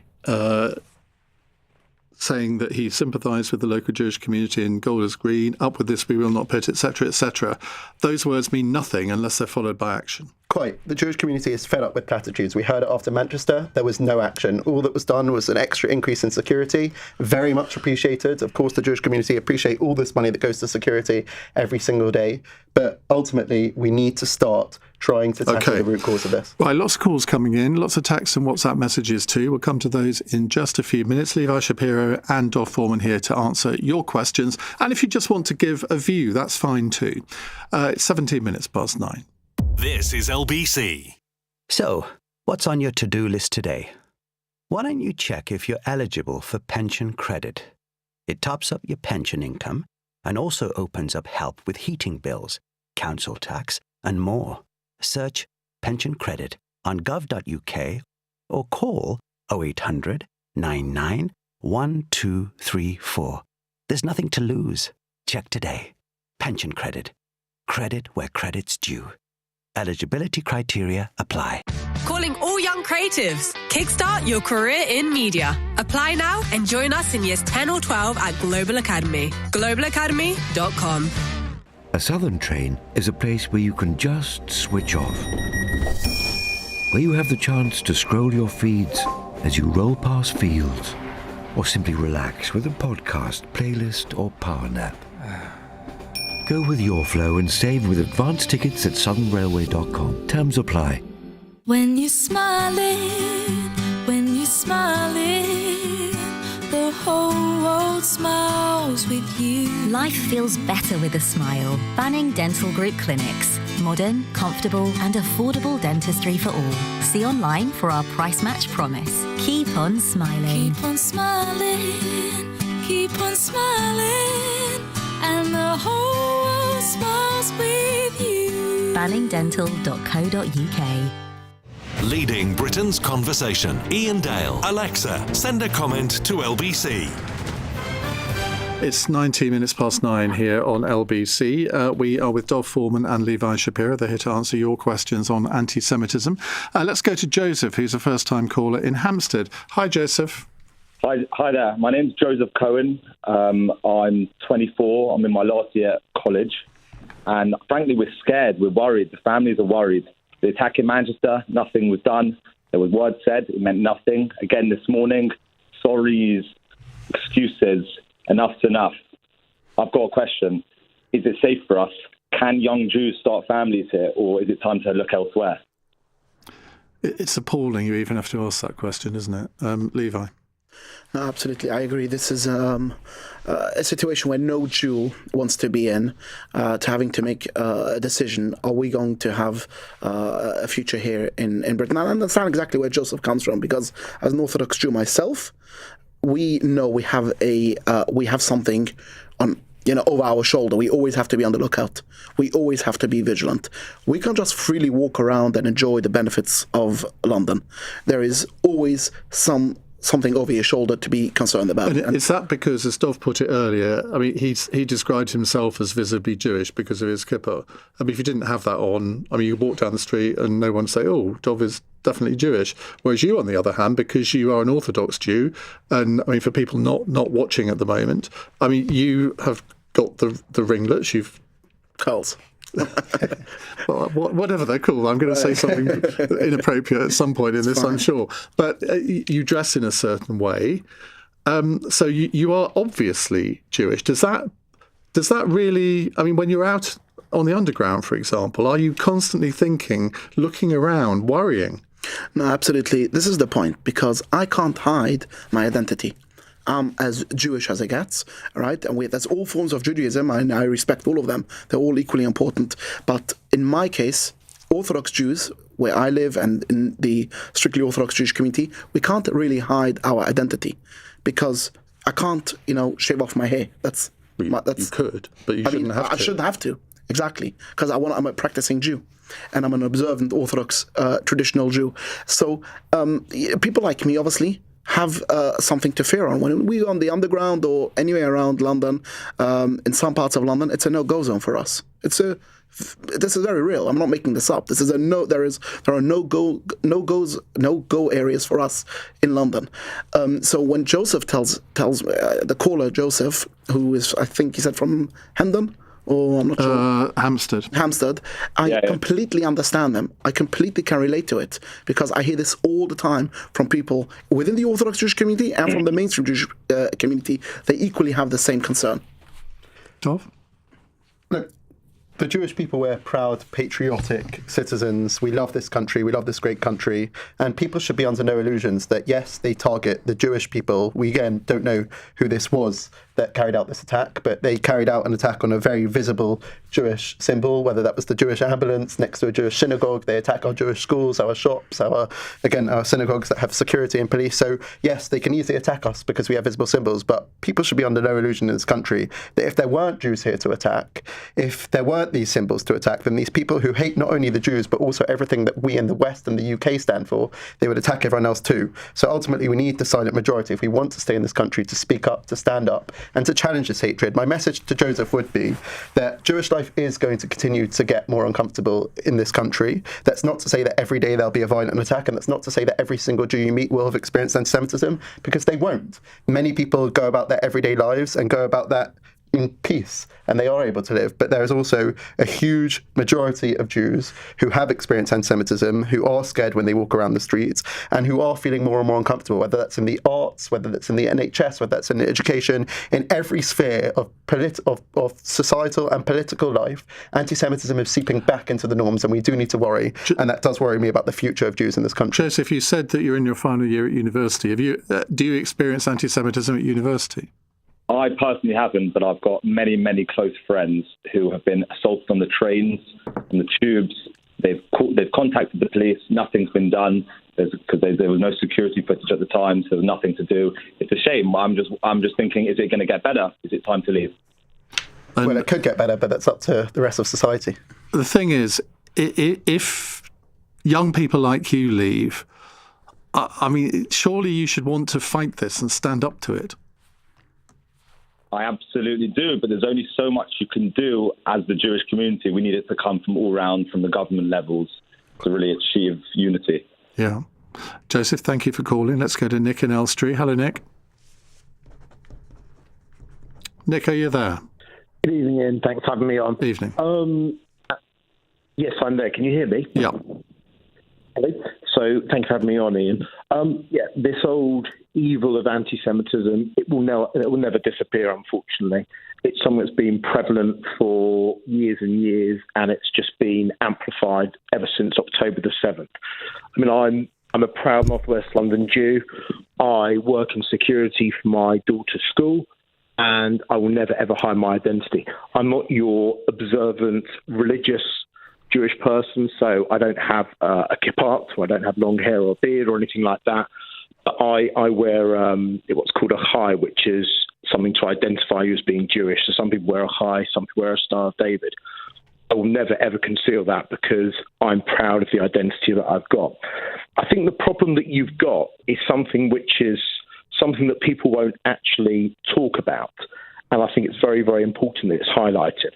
So I've got Muslim friends. And I have nothing against the general Muslim. I have nothing against 99.999% of the global Muslim community. However, I am vehemently against the fundamentalists. Now, when you look at events that have been sort of terrorist attacks that have been completed, or completed isn't the right word, but terrorist attacks that have happened since July 2005, just interested to do a bit of research. So in the UK, there were 18 attacks, okay? Of those 18 attacks, one was undertaken by someone from the far right. 17 were undertaken by those who had Islamic beliefs. So that doesn't mean that all Muslims are wrong or terrorists. That would be a preposterous thing to say. However, in my opinion, this is what I think, it is the religion, it is the teachings, it is the parents, it is the education that should try and teach people that any type of racism, anti-Semitism, homophobia, anything like that should not be tolerated. Now, the very fact that all of those attacks have happened, as I said to you, there's been 18 that I can see, one which was undertaken by a far-right member. It is the job of the imams and the Muslim community to explain that this sort of behaviour is not to be tolerated. What happened to that Sikh individual in London who didn't serve halal food, ended up having his window smashed? Is that really the right way to behave? Is it really sensible to go and attack ambulances that go and protect not only the Jewish community, but all communities? But the rhetoric that sort of is around is, it's anti-Israel. Absolute, utter rubbish. It's got nothing to do with Israel. What's Manchester, the shul in Manchester in October got to do with Israel? The only common link is it being Jewish. These attacks, it's a mask for getting rid of Jews, etc. And I tell you one thing, I'm not particularly happy with what's going on, and people that I've spoken to are considering whether they want to stay in the UK. But this isn't something that Jews are, unfortunately, it's something that we've had to live with for many, many years. I don't want to be pushed out. And I think someone needs to be stepping up and explaining that these fundamentalists should not be allowed to get away with it. When you're born, you're not born to be Islamophobic, homophobic, anti-Semitic. So where does that emanate from? And it comes from the home. It comes from the community that you're exposed to. And I think it's a big problem that people don't want to talk about. It is a problem with certain people within the faith. Not all of them, by any means, but it is definitely a problem. You only look at the attacks in the UK, even if you look at the global terrorist attacks that have happened, that the majority of them have been undertaken by Islamic fundamentalists. Right. Well, Nick, thank you for that. I mean, lots to unpack there. But this whole thing about, well, what motivates a terrorist attack? I think back to the Bondi Beach attack, and I can remember people saying, well, you can't say that this was an attack on Jews. It's obviously because of the war in Gaza. I said, hang on a minute. It was a Jewish celebration, Hanukkah, and let's just say what it is. Do we tiptoe around these things too much, do you think? Absolutely, I think so. And I think he's got a point, because there is a wider issue in society to not call out what it is from specific minority groups, or in this case, he was referring to the Muslim community. And absolutely, I've got many Muslim friends. I live in an area where we have a very good relationship with the local Muslim community. But the point of there are certain, if you want to call them extremists, within society who belong to that faith, and unfortunately are the root cause for these violent attacks. I understand why he's saying that, and I understand why he said from the 18 attacks reported, 17 of them were related to that specific group. That perfectly makes sense. But I think there is a wider issue where people are afraid not to call it out and try to downplay it as much as possible, and not call it an attack on Jewish people, or try to broaden out that it's an attack on a certain community or the wider community, not targeting Jewish people. I think that's nonsense, because we should not be shy of what it is. And Dov, if you want to protest, or even if you undertake some sort of violent act, if you do it against ordinary Jewish people, as the Bondi Beach one was, I mean, you could choose, and I'm certainly not advocating this, but you could choose some sort of symbol of the Israeli state.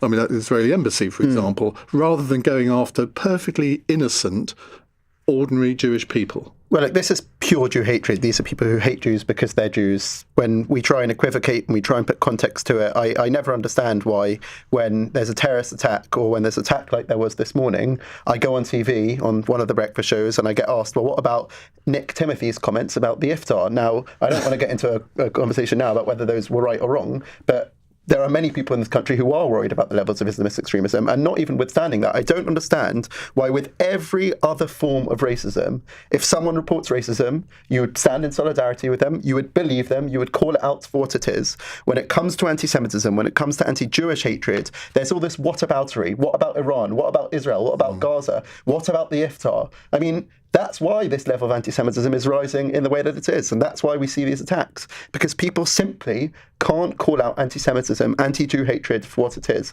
People can't understand it because the media, all they do when there are these attacks, and I'm not saying you, Iain, but others, they simply just go on about other things in the world, and they try and justify it. Well, no, the thing that leads an anti-Semite to attack a Jew is their anti-Jewish hatred. Yeah. It's got nothing to do with what goes on across the world. But is there a sort of almost latent, subconscious anti-Semitism within the media for people who ask questions like that? I mean, I'd like to think I would never do that, but I mean, I've heard people doing it myself and think, well, that's just crass. I think so. I think people have this problem, as I said, when they come to talk about Jew hatred, they always feel that it needs context. They always feel that it needs equivocation. The answer to them is that you can talk about anti-Semitism as you can with any racism, simply by talking about Jew hatred. You don't need to try and bring anything else into it. And if you are, you're either an anti-Semite or you're just worried about what your followers, or if you're a politician, what your voting bloc might say to you. And that's wrong. Yeah. And that should worry us all in the UK. I mean, I don't know who it was who asked you that question, but I'm pretty sure they wouldn't be anti-Semites themselves. No.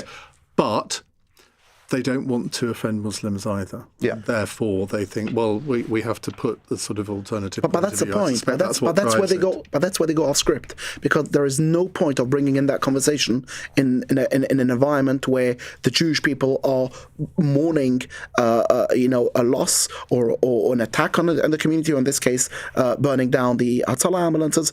There's no point in bringing in that conversation. Now, you're not going to try to sugarcoat it and make it sweet, that, downplay that it's not so serious. It is very serious. It is anti-Semitism, and there's no. I understand why Dov is saying this. It doesn't help bringing in another conversation to it. Right, more of your calls to come. 9:33 news headlines on LBC with Darryl Jackson. Iran's denied negotiating with America despite Donald Trump calling talks strong and productive. The US president says he's postponed strikes on power plants in Tehran and suggested Iran could abandon plans for a nuclear weapons program. Analysts say discussions could be taking place through a third party. The Chancellor is going to make a statement in Parliament tomorrow on how she plans to protect working people from unfair price rises. Rachel Reeves has told today's Cobra meeting she plans to detect and crack down on companies if they exploit the crisis in the Middle East. And the chief rabbi has called the setting fire of 4 ambulances used by a Jewish community group in North London an attack on Britain. No one was injured in Golders Green and no one's been arrested yet. LBC weather: rain in Northern Ireland and Northern England tonight. Drier further south with mist and fog patches, a low of 6 degrees. This is LBC. Close your eyes. Take a deep breath. And come on in to Classic FM Calm, LBC's soothing sister station.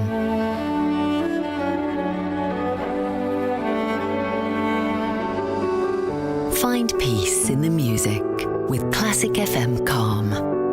Listen on Global Player or ask your smart speaker to play Classic FM Calm. What's the best present you ever got for your birthday? I bet it wasn't as life-changing as £1 million. Every week with the birthday draw, there's £1 million to be won. And you can enter from as little as £1 or via post. Enter by midnight on Sunday and your special day could win you £1 million. Visit thebirthdaydraw.com. Is it your lucky day? From Global and ITV. 18 plus, UK only, no purchase necessary.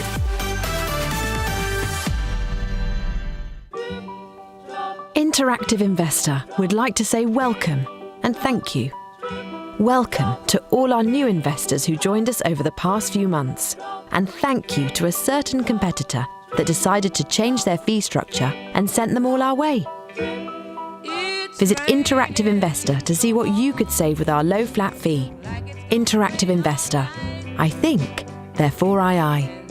Remember, when investing, your capital is at risk. Fancy a trip to France without the fancy price tag? Go all Irish. With great low prices, travel from Dover to Calais with Irish ferries and you'll have France at your feet in 90 minutes. Can, less. More money, less money. You get the picture. Get a warm Irish welcome on board and a cool pint of the black stuff on us. 0 alcohol, of course. When you book direct at irishferries.com.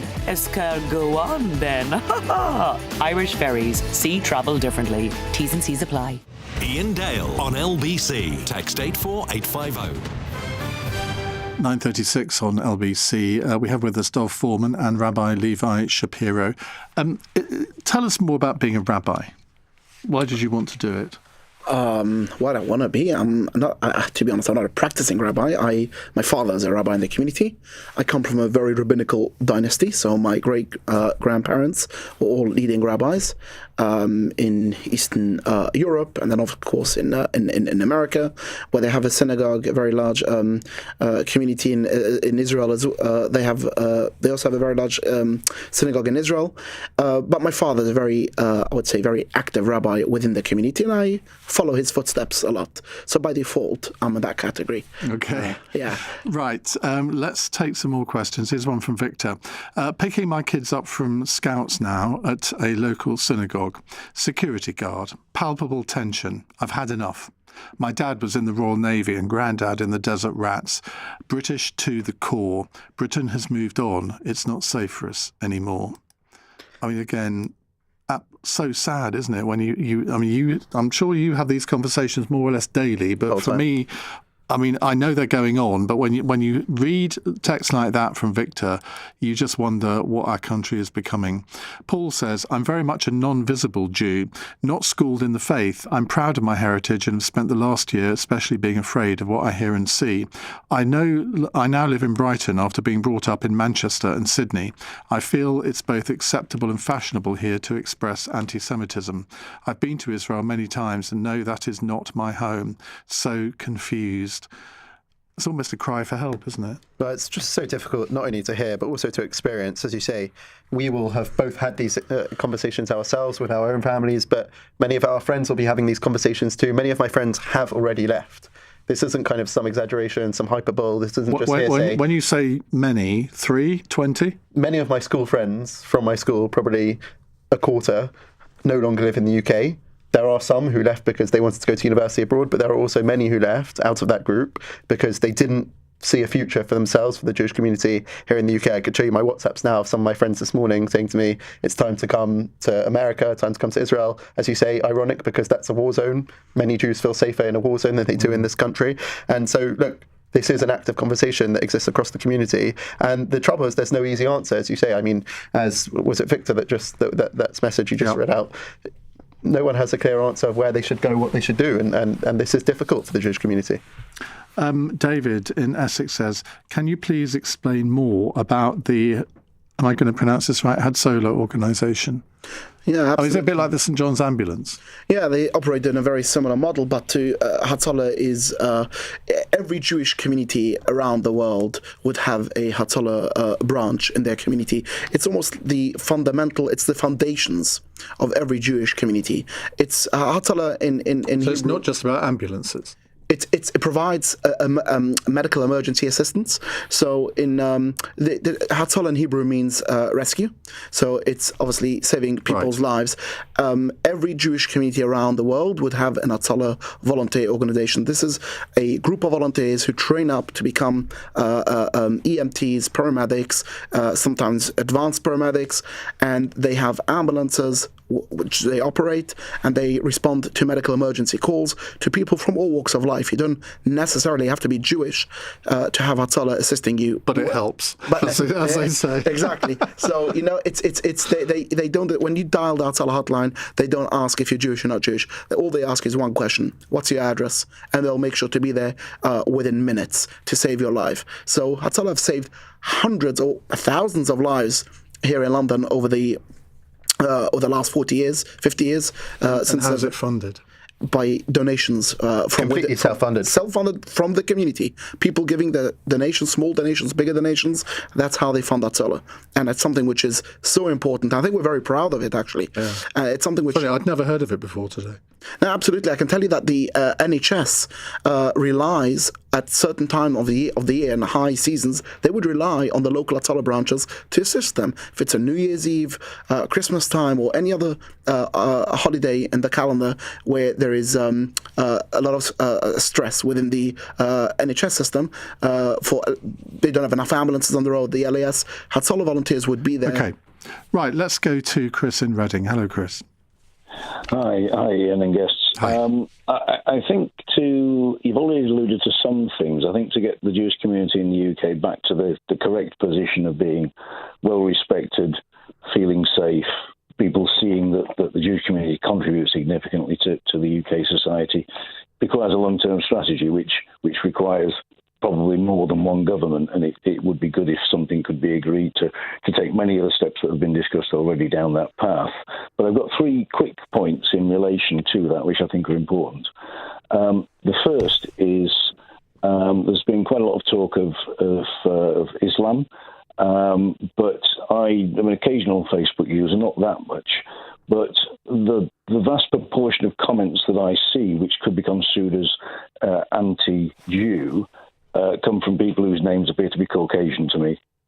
So, a lot of the criminal acts and the terrorist acts, as they might be determined, might be by people of a Muslim origin, but there's a lot of chatter out there in the Caucasian community, spreading these sort of attitudes. That's the first point, so we have to consider that in any solution.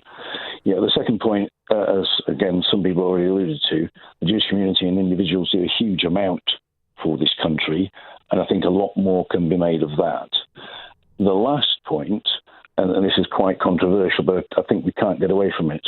Rightly or wrongly, in the minds of a lot of people spreading these things, there is a direct association between the British Jewish community and Israel. And for all sorts of reasons, and some of them with good arguments, a lot of things that the Israeli state do are hated by a lot of people in this country. And therefore, this might be difficult, but as part of the story showing the clear separation between the Jewish community here and their influence on support for impact of the Israeli state, I think is absolutely... Well, do we not have to differentiate between the Israeli state and the Israeli government?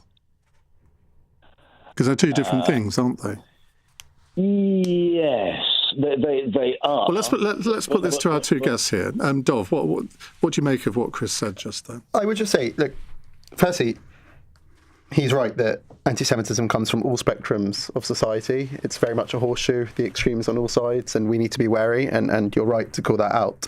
I would say on this point that no one attacks a Russian person, or no Russian Orthodox church in the UK needs security guards outside. No mosque, by the way, in the UK, as far as I'm aware, needs constant security and police presence. There are a few. Let me push back on that a little bit, because I think sort of after the Salisbury attacks and when the invasion of Ukraine happened, I think there were Russians in this country who felt that they, even though they might have been vocally anti-Putin, they felt that their status in this country had somehow changed.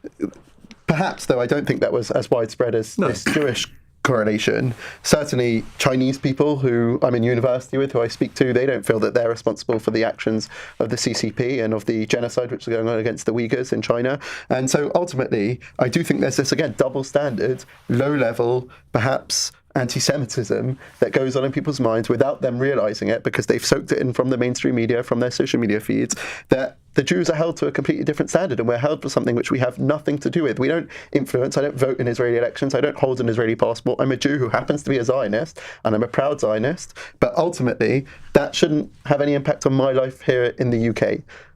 And you've just mentioned a word which, if we had more time, I'd go into that, because I think so many people have no understanding of what that word actually means. Do you want briefly on this, Levi? I would just echo what Dov just said, because the fact is, and I've said this so many times since the October 7 and obviously the war in the Middle East, and I'm going to say this, which sounds maybe very interesting, but to those anti-Semites out there who are listening in, I would say nothing... We don't have such people. Exactly. I'd like to think. Nothing they do to harm Jewish people in the UK will influence policy, will have any influence to any sort of policy in Israel. And on that point, almost nothing the British government does or says will make an iota of a difference to the Israeli government. So that's how much, that just shows how uninfluential we are in this case. So think 100 times before you're going to go out there and attack a member of the Jewish community or a synagogue, or in this case an ambulance, a Jewish ambulance. Think 100 times. You're not going to influence anyone in any case. You're not going to help the cause that you're so passionate about. You're not going to help it because we don't have that influence. Quite. I should have said about anti-Semitic listeners, they've probably switched off this hour already. 9:46. Coming up at 10 on LBC, Ben Kentish. As Donald Trump tips the world into chaos with his latest threats to Iran, why is Trump doing what he's doing? Plus, how has the anti-Semitic attack in London today left you feeling? Ben Kentish at 10. Listen on our free Global Player app or the LBC app. You've probably been with the same energy supplier for decades. And why wouldn't you be? Loyalty matters. But lately, bigger hasn't always felt better. You've probably dealt with long waits and endless automated menus in search of someone who can actually help. Octopus Energy is now Britain's biggest energy supplier, trusted by over 8 million customers, because we do things differently. Our people focus on the most important thing, you. When you call, you'll speak to a real person. No robotic scripts, no computer says no, just an honest conversation with someone who actually wants to help. Join the millions who've already made the move. Octopus Energy, recommended by Which? A record 9 years running. Visit octopus.energy/better for verification. When you're smiling. Banning Dental Group clinics with over 5,000 top-rated Google reviews. Keep on smiling. Right then, who's all in for Cancer Research UK's Race for Life? Anglers, ramblers, climbers, five-a-siders, surfers, gamers, bikers, hang gliders. Book clubbers. Are we up for it? Let's go all in against cancer, all in to help fund life-saving research. Sign up now and save 50% off entry to your local 3K, 5K, 10K or Pretty Muddy event. Search Race for Life. Discount ends April 19th, 2026. T's and C's apply. So, what's on your to-do list today? Why don't you check if you're eligible for pension credit? It tops up your pension income and also opens up help with heating bills, council tax, and more. Search pension credit on gov.uk or call 0800 99 1234. There's nothing to lose. Check today. Pension credit. Credit where credit's due. Eligibility criteria apply. Iain Dale, text 84850. This is LBC. 9:49. Rabbi Levi Shapiro and Dov Foreman are with me taking your calls on anti-Semitism. Let's go to Dave in Oakhampton. Hello, Dave. Oh, hi, Ian, and guest. Hi. What I wanted to say, I feel so sad when I listen to the Jewish community when they ring in. They feel so kind of alone. I can tell, and sort of lonely, I think, almost in this country. But this is something like, the vocal minority and the large silent majority. I mean, I'm living down here in Devon, and there's not much of a Jewish community really around locally. But I don't know how I express my support for the Jewish community. I can't find a way to express my support, and there must be millions and millions of people in this country that feel like me. I mean, it's... Well, by making this phone call you have.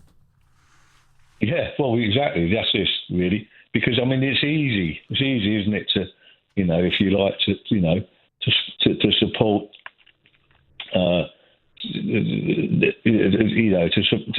to support the Muslim community. It's easy.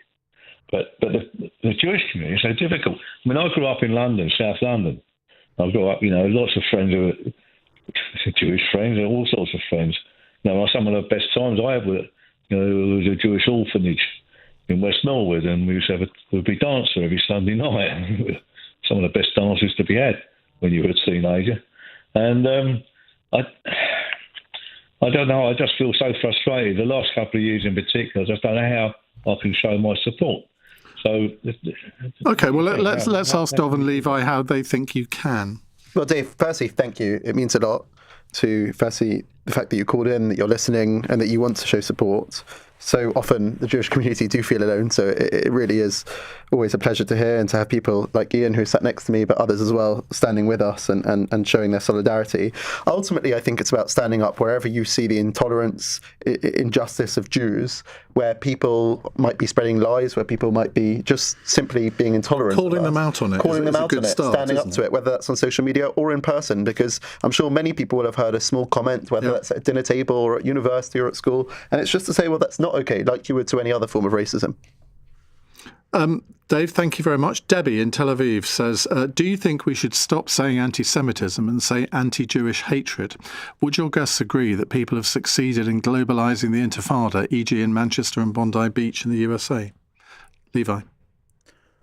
Sorry, I wasn't following on the last part of the question. Would your guests agree that people have succeeded in globalising the Intifada? Well, absolutely. Here in the UK, they've definitely done a good job. As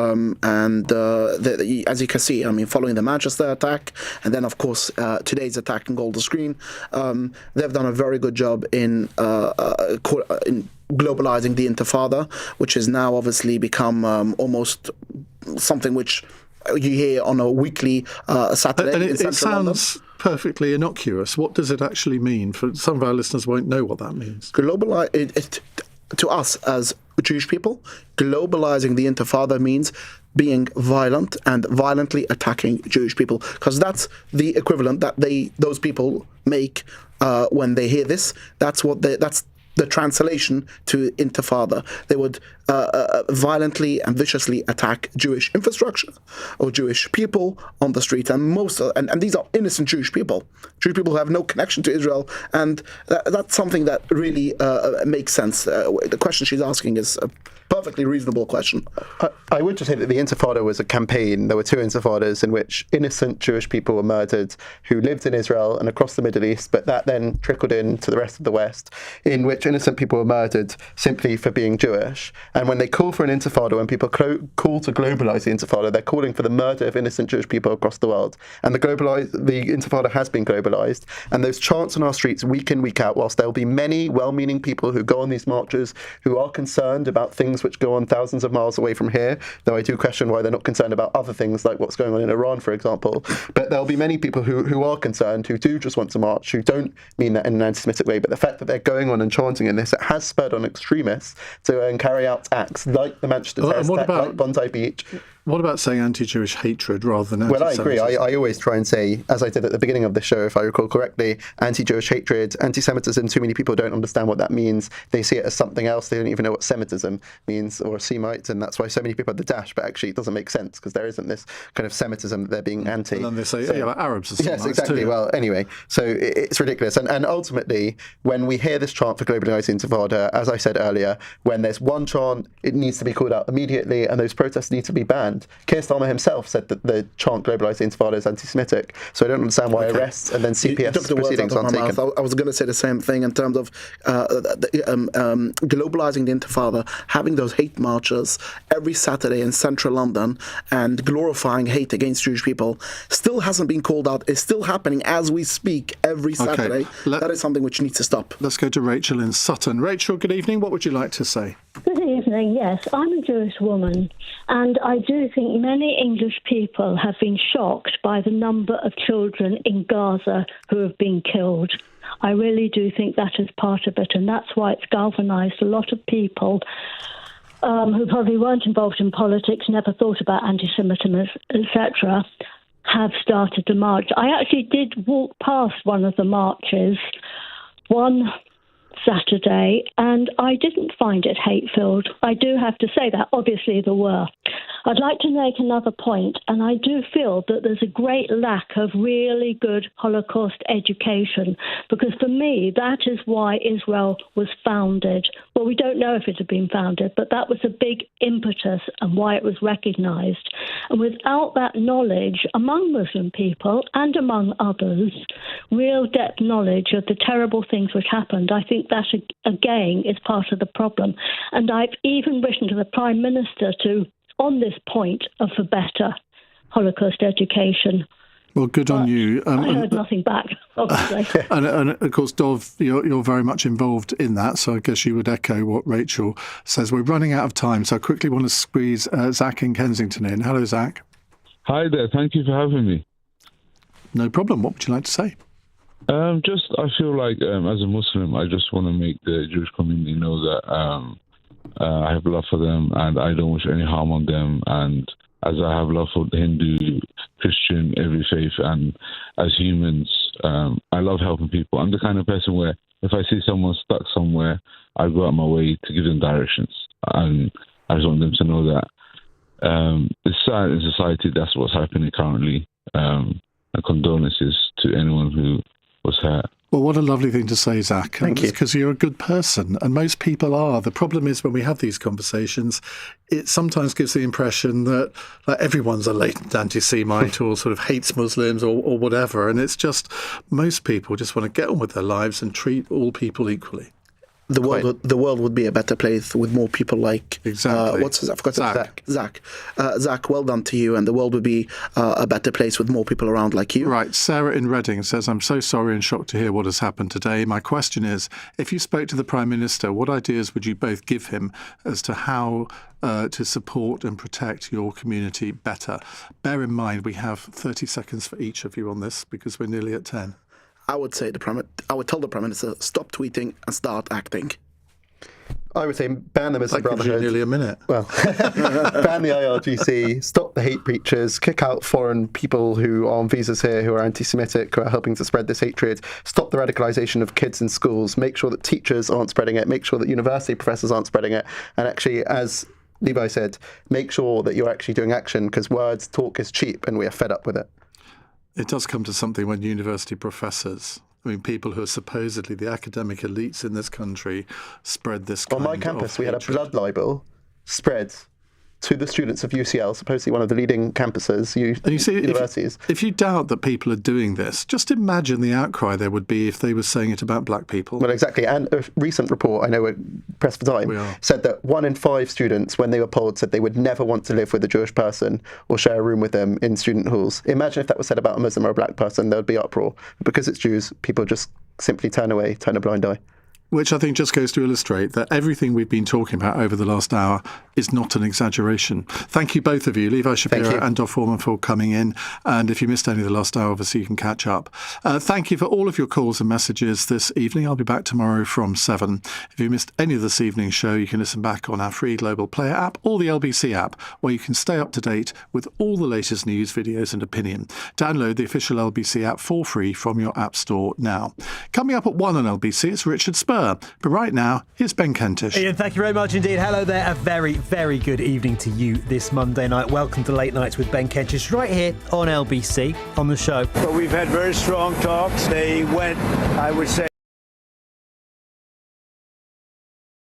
it'll end that problem, that